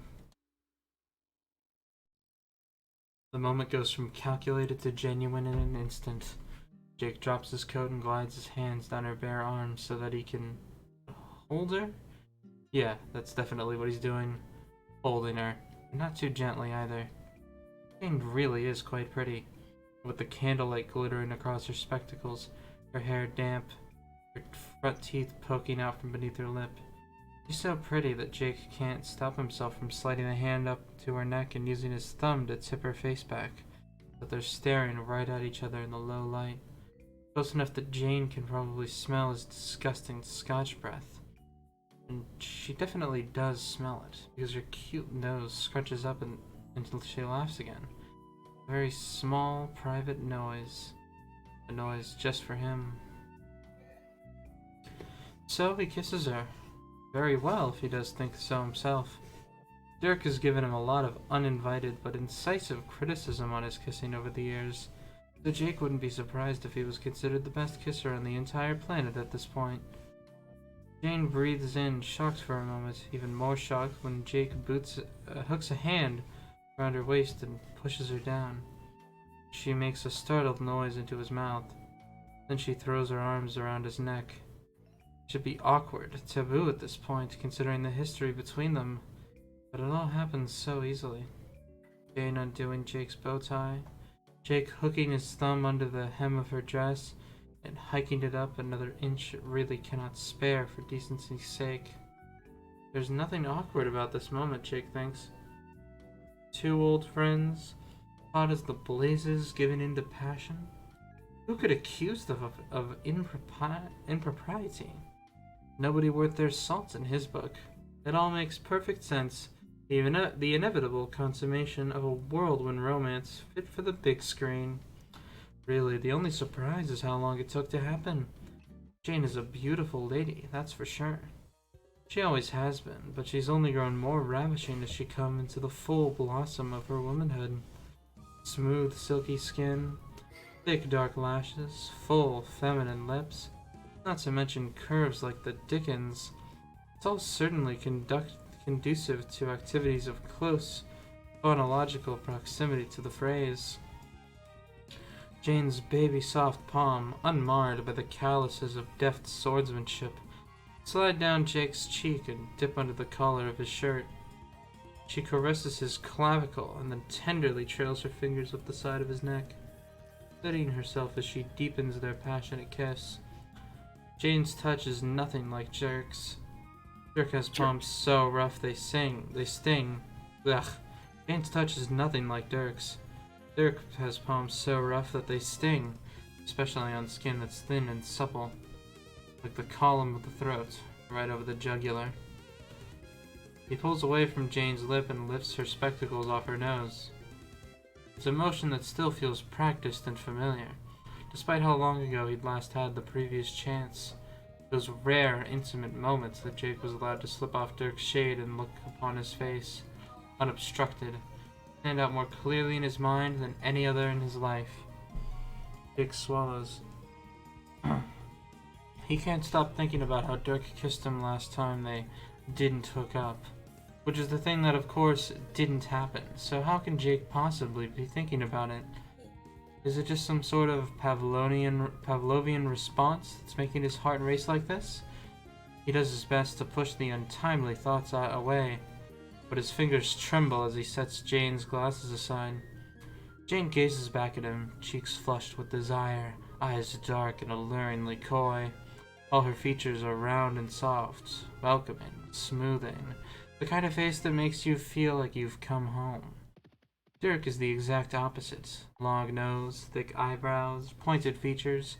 A man who seems built down to the very essence of his soul to be sharp, hard to approach, harder still to touch. But when looked at from the right angle, he's anime levels of handsome.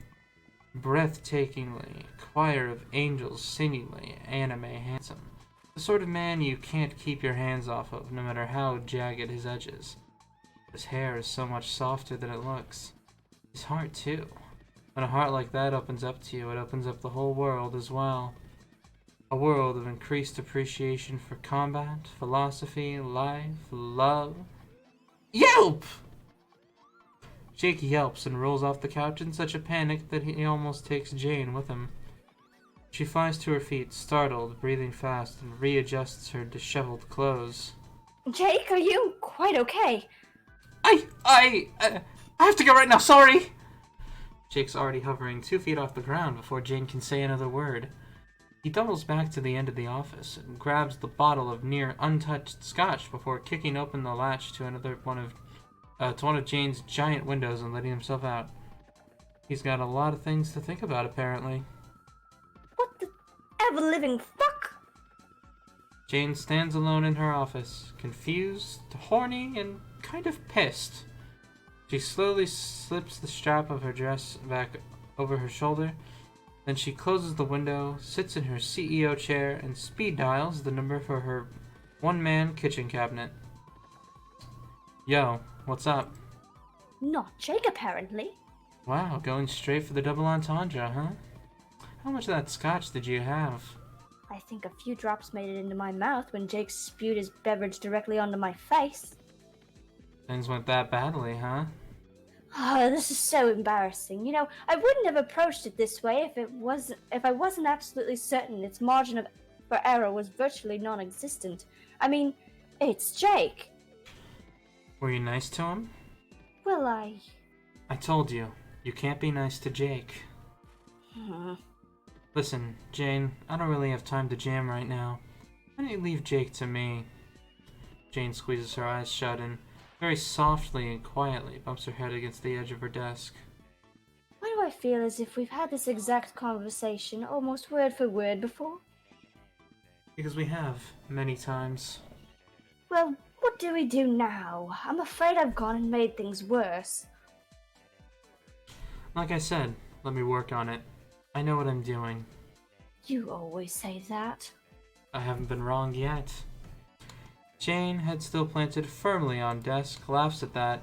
There's a sardonic twist in Dirk's voice that intentionally recalls every time he's ever fucked up. But it satisfies Jane nevertheless. She knows that he won't fail her. Fine. Please call me later so that we may strategize, and also because I could use some emotional support after what just happened. I might be caught up for a while. Why is that? Can't explain right now. Catch you on the flip side, Jane. Wait! Dirk doesn't wait. There's a shadow cast in his doorway that is much more important than the election. Rose is braced against the door frame, one hand on her purse and the other on her waist. She has her head tipped just so, her pale hair falling across her face at an angle that bisects her perfectly neutral expression. Dirk sets down his phone and acknowledges her with a nod. Well, go on. Thoughts, everyone? Not bad. Also, it's bad though. I'm glad nothing happened. I didn't hate that as much reading it this time. So I think that giving it a score that was not in the negatives was the right call. Wait, can I just like do that on the fly? Holy shit. I didn't realize it edited real time. Okay. Well, it's real time. When I edit text on the stream layout, I didn't realize that it actually edited it before I hit OK. No, yeah, Oh, yeah. that shit edits in real time. Mm-hmm. I wonder if there's a way to not do that, because that might be annoying for some people. For some people, maybe, yeah.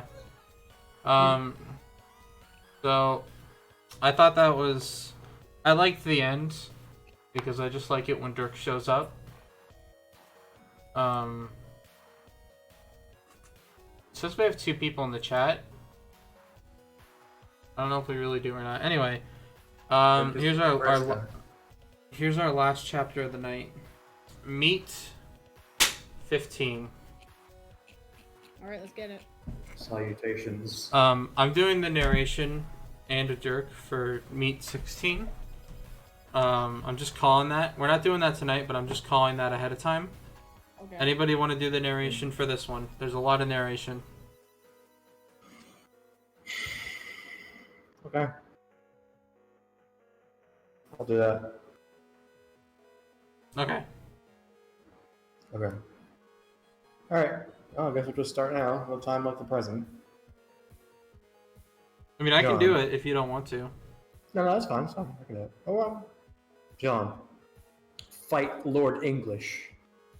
All around you is pandemonium, a multi-chromatic cyclone of shrieks and clashing colors as Venus' ghost army claws at the borders of Paradox Base. Wait. That is her army, right? It seems like it's been so long since you've thought about any of this, but you're pretty sure that this is the army you, Mina, Vriska, and the other circuit were trying to raise. So it's true, then. The Juju has finally unloaded you exactly where you needed to be. Every screaming body pitches down and goes white the closer it gets to the black hole above you. And below, front and center, is Lord English himself. The big deal version pimped up, hulked out, and throwing a huge universe-ending tantrum. Unlike his younger form, his eyes aren't flickering wildly. They're locked in place, an 8-ball in each socket. You briefly wonder what that means, but your curiosity is interrupted by a massive outburst of technicolor dragon breath coming from his mouth. The laser show tears its way through the squadron of ghosts led by... Is that Tavros? Seems like an awful choice to lead an army, but what do you know? Wasn't Vriska supposed to be leading the charge? Where is she, anyways? You listen. You don't have time to dwell on Vriska. She's probably somewhere around here, biding her time, waiting to execute her master stroke and finish English off at just the right moment. With the cunning. Bitch. She is. No, you can't think about that now. You're becoming enraptured by the sound surrounding you. Not a sound, a sensation. A subharmonic symphony that you can only hear in your bones. This is it, the end of Paradox Space. The thing you saw in your anime dreams. A hard lump of air travels down your throat, but you don't hesitate. Behind you, the juju disappears, sucked out of reality with a... You move your arms in a little dumb motion, sort of like jazz hands, and summon up a wisp of wind to keep your cracked glasses in place. You then pull one of your sickest hammers out of your strife deck. Your teen friends follow suit. You cast a glance back over your shoulder at them. They all look pretty cool. Rose knitting light around her with the quills of echidna. Dave with his sword, Caldifush, at the ready, trailing time distortions behind him at look. If you don't squint, a lot like JPEG artifacts. Jade's got her favorite gun cocked and ready, with her ears perked up. Let's do this! Don't get overconfident. We have to do it exactly like we discussed. First. But Lord English doesn't get to finish what she was trying to say. Lord English doesn't get to finish what she was going to say. Lord English doesn't speak. No. Okay.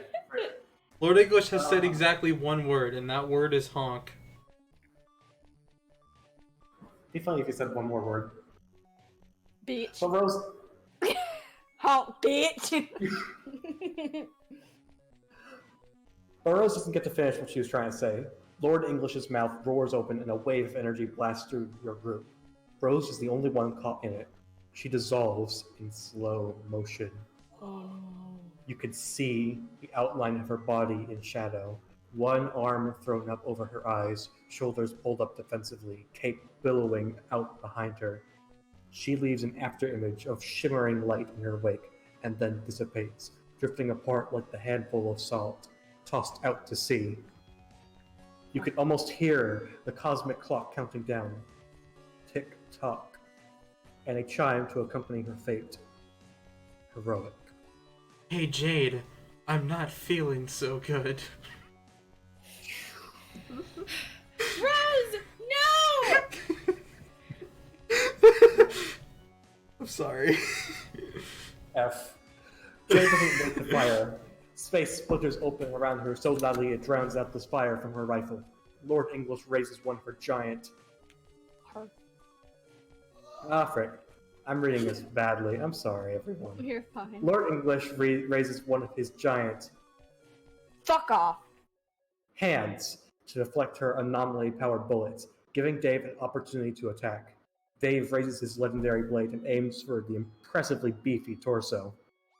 It should be a sure hit, like slashing the side of an unusually broad green barn, but he whiffs completely. So I wonder how big a man, how such a big man could move so fast.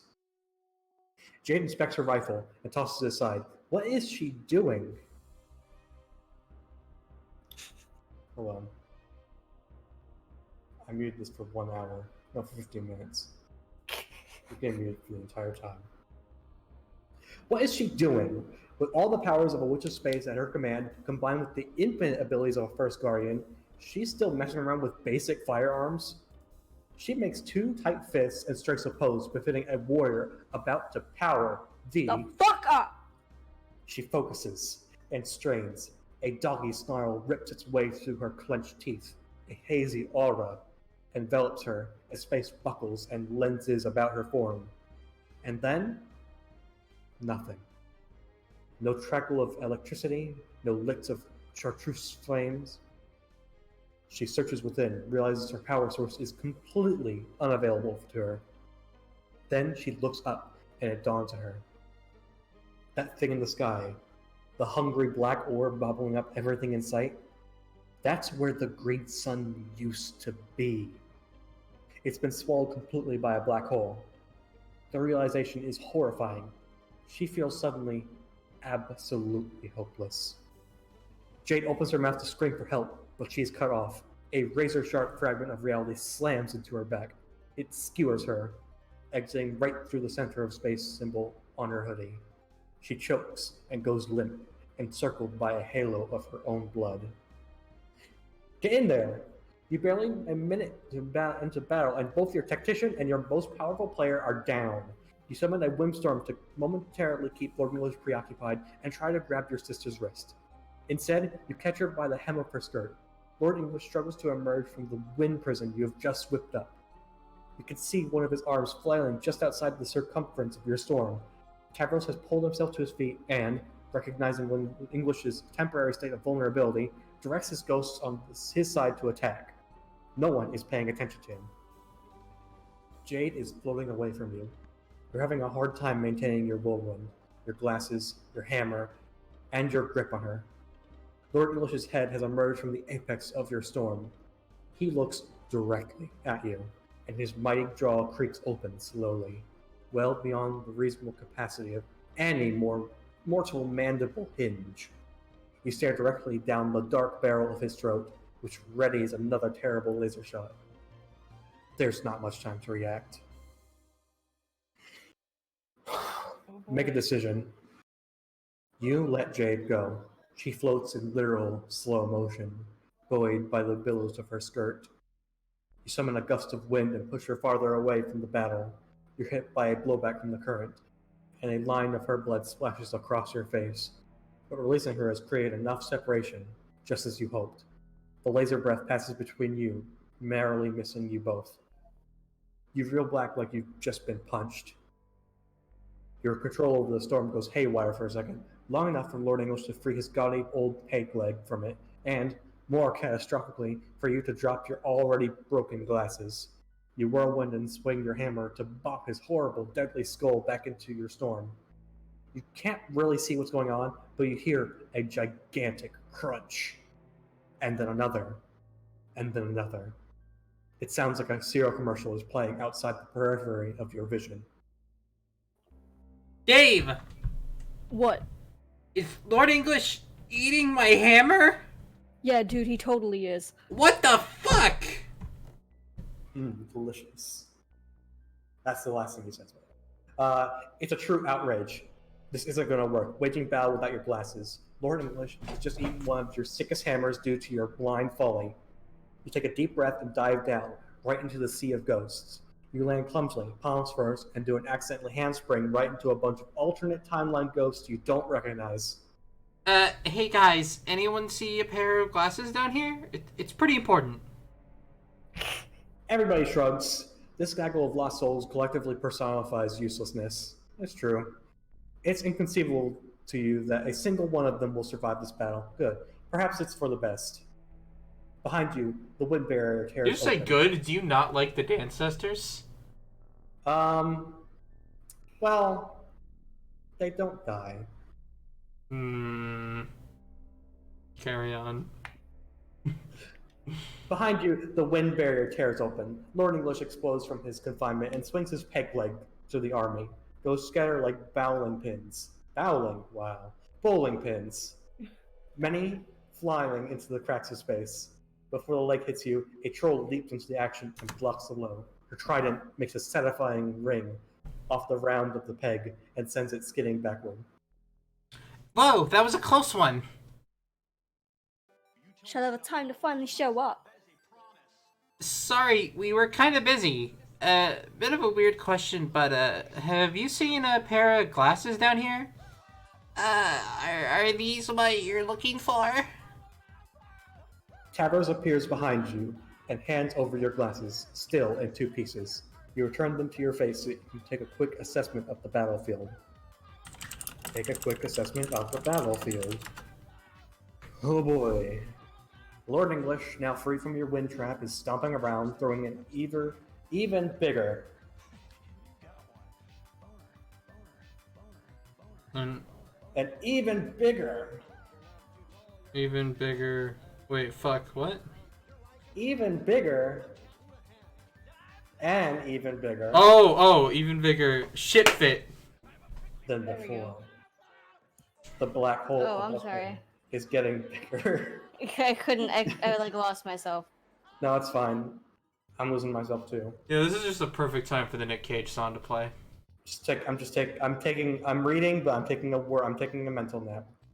You can see the ghosts at the edge of the battlefield tumbling through space towards it, distorted, screaming, and helpless. Also, Tavros is suddenly leading an admiral charge of about 6 ghosts to attack Lord English's flesh foot. You wince because you can see what's coming before it happens. It's a shame because you didn't have the chance to thank him before finding the glasses. English raises his knee and stomps 3 ghosts into oblivion. The other 4, Tavros included, get vaporized in a beam. The ghost army seems to be thinning out pretty badly by now. Most of the ones remaining are either fleeing or getting sucked into a black hole. You whip out another hammer. A classic this time. The wrinkle fucker. It's boinging a pair of irons that are hot, hissing, and ready for action. You use the wind to propel yourself towards the fray. Dave is slicing paper cuts into English's torso and glancing nicks from his blade, but the monster is as spry as ever, making him a difficult target. You take advantage of his distracted cavorting to whack him on the side of the skull. Your hammer connects with a satisfying crunch, and he stumbles back, but recovers and lunges forward in a motion so quick you can barely follow it. English grabs The wrinkle fucker. with his mouth. You hold on it tight, but he starts shaking his head rapidly the way a dog with a rabbit tries to break its neck.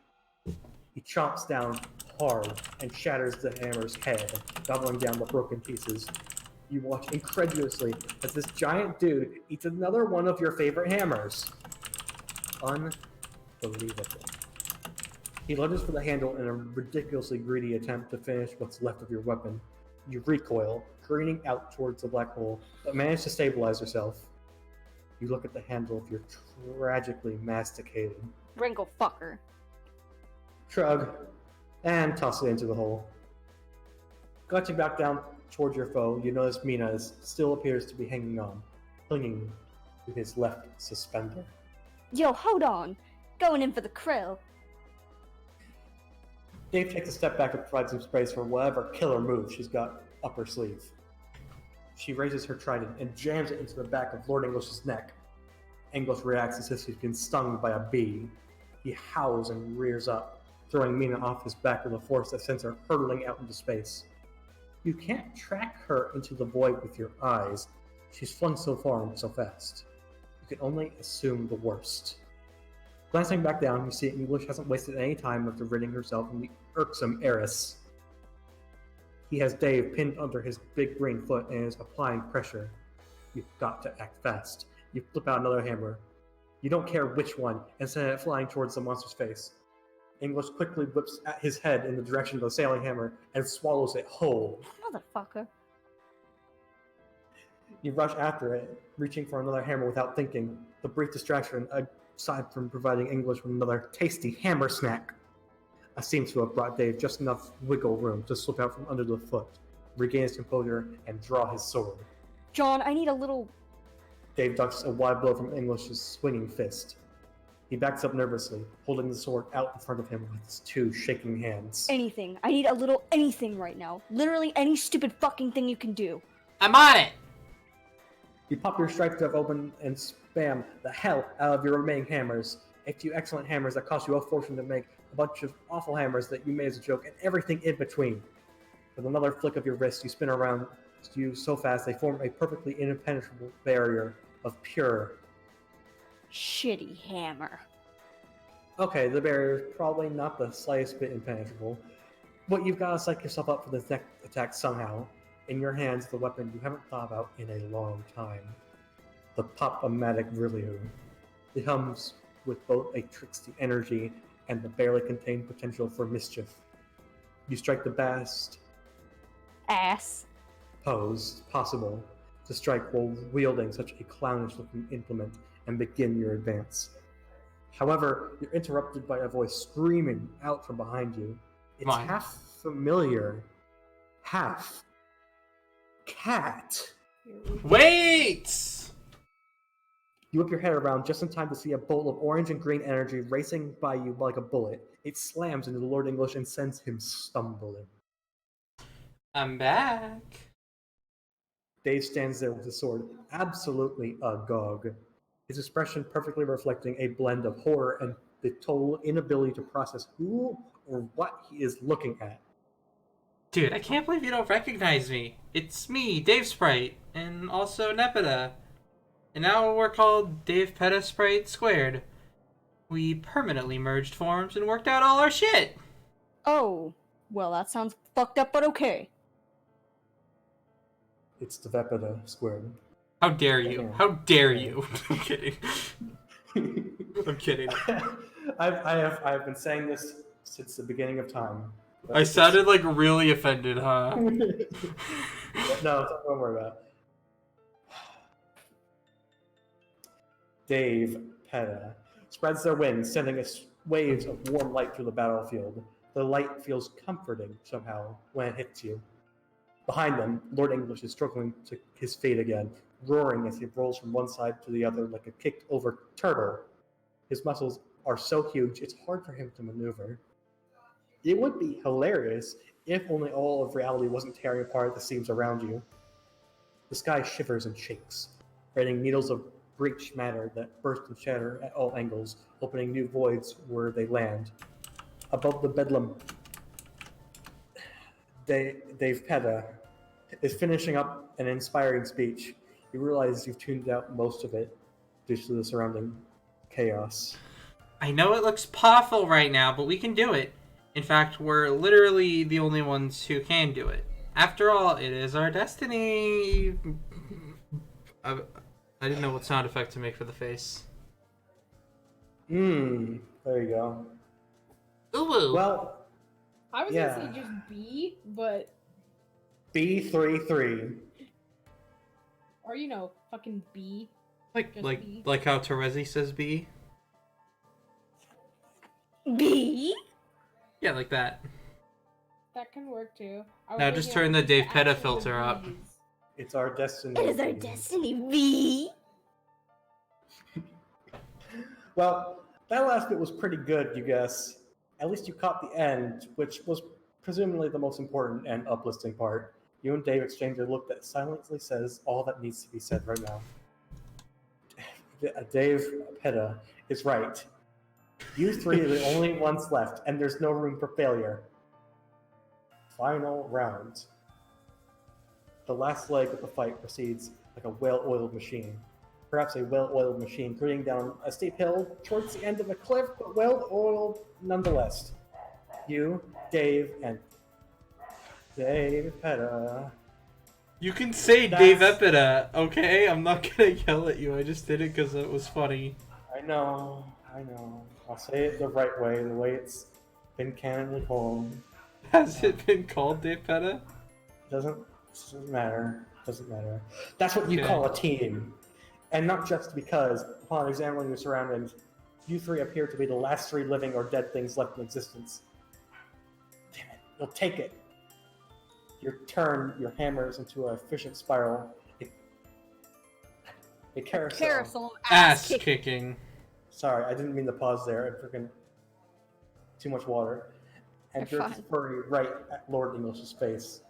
The Sorry. butts of the hammer hit him over and over again, like racking up points in a slot machine. Dave manages to carve a red line up Lord English's side, drawing real blood this time. The slash snaps one of his suspenders in half, and must ever sever something else too, because the sword makes a gristly, meaty squelch when he pulls it out. Dave turns a half second too late to avoid getting sprayed by the wound. English howls and swipes at Dave. Not wasting any time, you bury the hammer in his gaping mouth. Unsurprisingly, it gets swallowed, so you throw another one. Now you're just throwing it into his Fucking. mouth, like you're feeding him Scooby snacks. It's a gluttonous display you won't soon forget. You realize you seem to be stuck in a cycle and are in serious danger of running out of hammers. Dave, cat sprite thing, help! Coming, bro. Dave Cat Sprite thing scrapes their cool Wolverine claws up Lord English's back and then kicks him in the back of the head.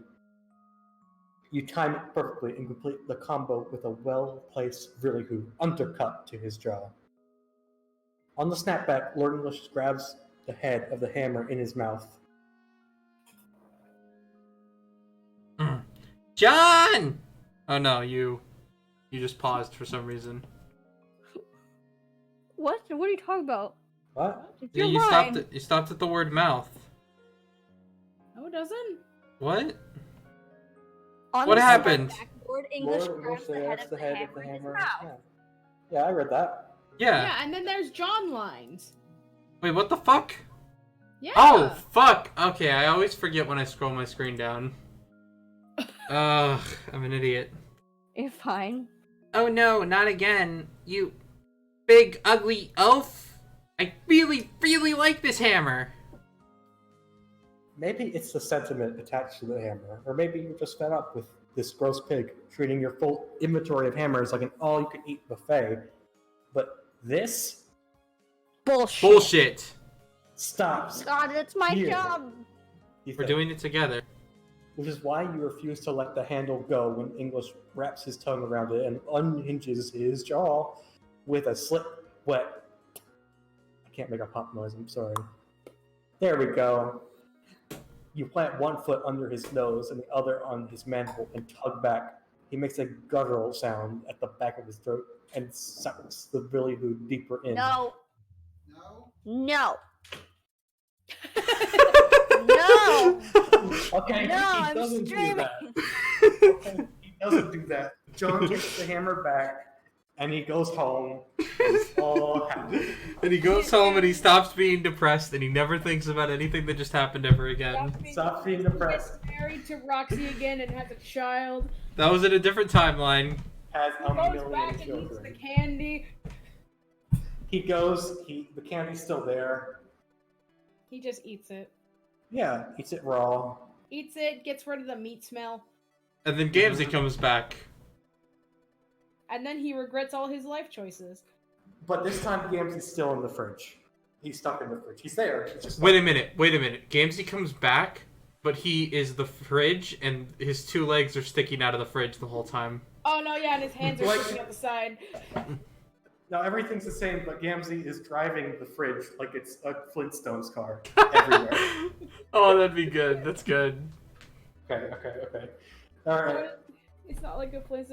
You know how like those. Hey, this thing gets great mileage. Like you know how those kids have those box cars with the suspenders over it to keep it up on them. It's Yeah. that. He uses the chains on the fridge. Yeah, perfect. This is this.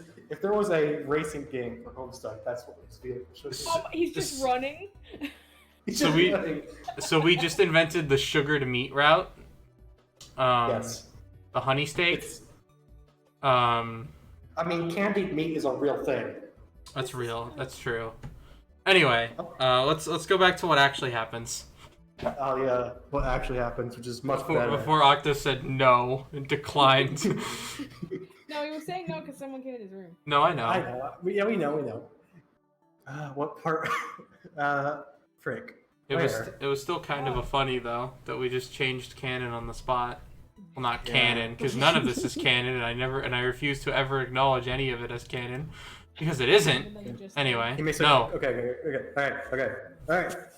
He makes a guttural sound at the back of his throat and sucks the really hood deeper in. Your heel slips on some drool and your whole leg skids straight into his mouth. Oh no. Oh, my foot. You twist, off balance, and fail to catch yourself. You only let go of the hammer when you feel the walls of his throat constrict around your ankles. The pressure sucks you in, up to the knees with one gulp. Really, who is in his stomach, and you're falling down quicker than you can even process. Is this the end? No, you think. This is such an unfairly stupid Fucking. way to die. John! Cat Sprite thing flashes behind you and hooks her arms under your shoulders. There. They yank you out, clearing your head from the monster's maw at least. But English hinges his jaw and clamps down on your chest. Hard. Cat Sprite thing reacts quickly, shoving their claws between his molars. You can hear them growling as they slowly twist their arm to pry the massive jaw open. You're not dead yet, but Lord English definitely got a big sharp tooth in you. Your vision reels and goes blurry, then patchy, then dark, then don't. Don't fucking die! You pass out for, well, you have no idea how long it was, but it was long enough to Dave Petta to get you out of Lord English's mouth. You could see their face floating above you. They're just a smudge of neon swimming in a sea of chaos. Wow. You almost got bored to death. What? I'm afraid to say it, that you look like total shit, my dude. You should stay here while we wind this down. Per meows, you won't move. Per meows? Oh, promise. Oh. Dave Petta holds something up to your face, your glasses. They tuck them into your front pocket of your hoodie and pat you on the head before darting through the air back towards the battle. You're woozy and don't have the energy to stop yourself from drifting. There's blood floating up around you, dilute and bubbling in the air, like cooking oil in wire. It's yours. Examine wound. You lift your chin and see it. Lord English's gold tooth cracked off at the base and embedded in your chest. It must be stuck between two of your ribs, you think, because it hurts like a Bitch. when you try to breathe. You keep your head up and watch the battle, but it's all so indistinct and far away, playing out like a shadow theater on a wall. Dave finds this moment. He rams the califf into Lord English's chest. Calidfwitch. Yeah, I just said that. I know. Fine, you want me to call it the real name? I don't know. How do you actually pronounce it? I don't know what it's It's supposed like to be. salad and then fulch. But with a C. Calidfwitch. Colored Okay. fulch. I guess that makes sense. Fucking dumb, I but mean, it makes sense. There's the Califush has a freaking Excalibur rams Excalibur into Lord English's chest all the way up to the hilt. It penetrates his flesh like nothing else has to this point. The wound around the blade sizzles slightly. The weapon, the unusual material it's made out of, is poison to English. He cries out in a cracked, broken staccato. It's an ear-splitting wail that cleaves that cleaves the last of the furthest sling apart. Reality falls away to the mooring of all surrounding white light, like a peeled eggshell. Dave's trying to get his sword free, but he's stuck. English's shriek morphs into a sinister, predatory smile as his jaw cracks open. His mouth envelops Dave's head and snaps shut.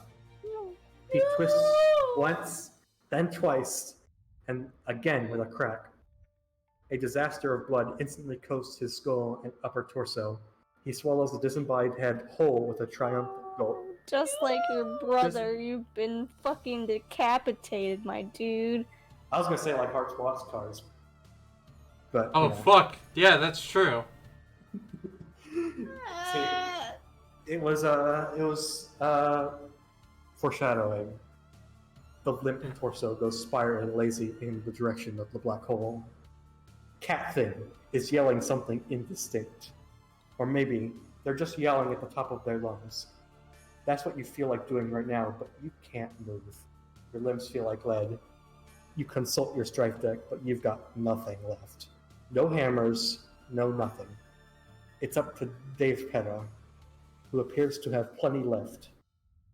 It's not in the strife deck per se, then in the heart.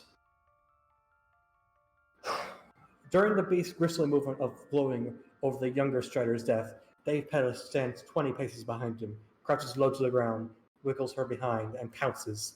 They cling to English's back, wrap their legs around his midriff, draw back their arms, and plunge their claws deep into the behemoth's armpits. Their gloved hands end up knuckle-deep in the upper serratus muscles on either side. Dave Petta then spreads their wings in an awe-inspiring display. An unwitting spectator viewing Lord English from the front might suspect the garish orange-green wings belong to English himself. Dave Petta then, with all her might, lifts Lord English into the air and flies towards the black hole, trailing ribbons of blood and neon. English resists fiercely, but they're both already locked into the gravity well, beyond any threshold of escape. He cannot do anything about it, no matter how much he screams and cries. This victory, this final sacrifice, has always been the destiny of Dave Petta, as they have sensed from the moment they were created. And to die on this day, in this way, has always been the destiny of Lord English. The black hole, the gaping, implacable, Implaceable. Implaceable? Okay. Cosmic embodiment of the dead cherub, his long-departed sister, finally welcomes Lord English home. English and Dave Petta are sucked in with a subatomic whimper. The reunion sends shockwaves across the pitiful remains of Paradox space, and then everything is wholly, utterly, and categorically silent. It's over. Lord English is dead. But it doesn't feel over somehow. You don't feel like you've won. You can barely feel anything, actually. All you can think about right for now is Dave Petta. How they were so unfettered and brave, how they sacrificed themselves by flying right into the black hole like a fucking piece of garbage. Oh my you god. can almost hear Dave saying, Oh, "May shit. God rest his soul." Oh well. You collapse against whatever is passing for the floor at this moment of utterly null corporeal conditions surrounding you. It doesn't feel possible. You're not sure you can even trust your perception as well enough to believe it, but it seems like to be over. You've convinced yourself of this truth well enough to allow yourself to exhale, enough to allow yourself to suddenly acknowledge the agony coursing through your body, emanating from the gold tooth lodged in your chest, enough to allow yourself to succumb to the overwhelming urge to sleep. Close your eyes. Fucking hell. Alright, what do we My think of that God. one, gamers? And then he took a nap. And then he woke up and he was like, oh, it was actually just a bad dream. This is the worst of the anime dreams, where I dreamed of this whole thing called an epilogue. Ah. Man, this stream has been going on for a long time. Pretty Like, fucked that- up. That was interesting, but just like hearing how Dave went out, I don't like it. Dude. I've been kidding him recently. Well, I guess unknowingly kidding him for a lot of Homestuck, but god damn. I mean, it wasn't even like I mean, in a isn't way... Dave used to seeing himself die? I think dead Daves are the most common thing in Homestuck. No, they're not.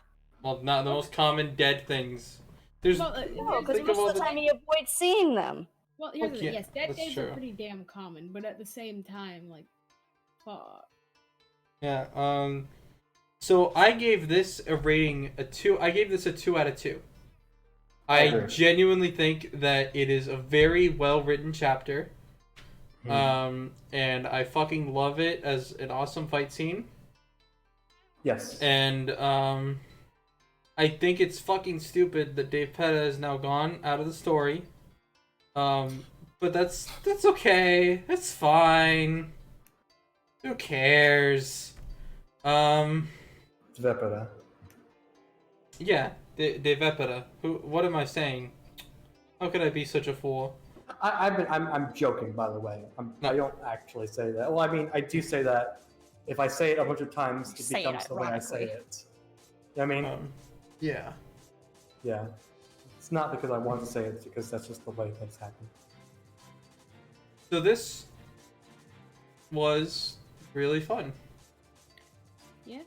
I'm glad you had fun. You did not have fun with that last chapter, did you? I mean, I liked when It's all the ghosts very- died. interesting. Here's the thing. It was a well-written chapter, yes. Does that mean I like it? No. I think it was a very cool chapter. The death of Dave, I did hate, but like honestly, if he had to go out anyway, getting his head chopped off by the Lord English after he had fully hilted his blade into his chest, like that's certainly a way to go. I mean, it's fine. There were 2 Daves, basically, and I mean, Yeah, they like all, this, they all like can this gave the even be final considered blows. the real Dave, quote unquote? That's fair. At the same time, though, still fuck. At least It's still Dave. I can appreciate that at least we don't have to see it in the style of Homestuck panel format because that would have been traumatizing. Oh my I think god, there's people yeah. working on that actually. Cried. No, I would've cried. Yeah, but for the first time seeing it, like, without any spoilers, like, you know what I mean? Like, if that had been my first experience, I would have cried. Oh man, Yeah, I'm that just was thinking not about if they had like freaking released like like the epilogues as like how they released Homestuck. That'd be freaking weird. Yeah, if they had actually done what they did all along. God, it would have been way more impactful. At least I feel like it would. The It thing would have is just that been very the- classical. Or at at least this- if they did it for that one fucking chapter. Here's the thing. this seems like With the something way that could have been a Homestuck- flash. Here's the thing. With the way Homestuck does its stuff, it's like it tells a lot without having to say a lot, but it also says a lot just because it can. Yeah, I agree with that. Yes, yeah.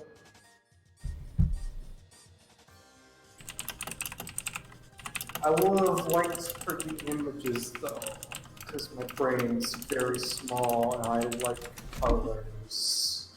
Yeah, small PP brain here too, buddy. I mean, I was reading the epilogues and I thought, oh, this is probably just like the precursor to images and stuff like that. And I was wrong. Oh well, that's fine. I read the whole thing anyways already. I know what's happening. Well, I enjoyed the stream and I enjoyed being on the stream, and I'm going to take my leave. Bye. I am going to close the stream now. I The end.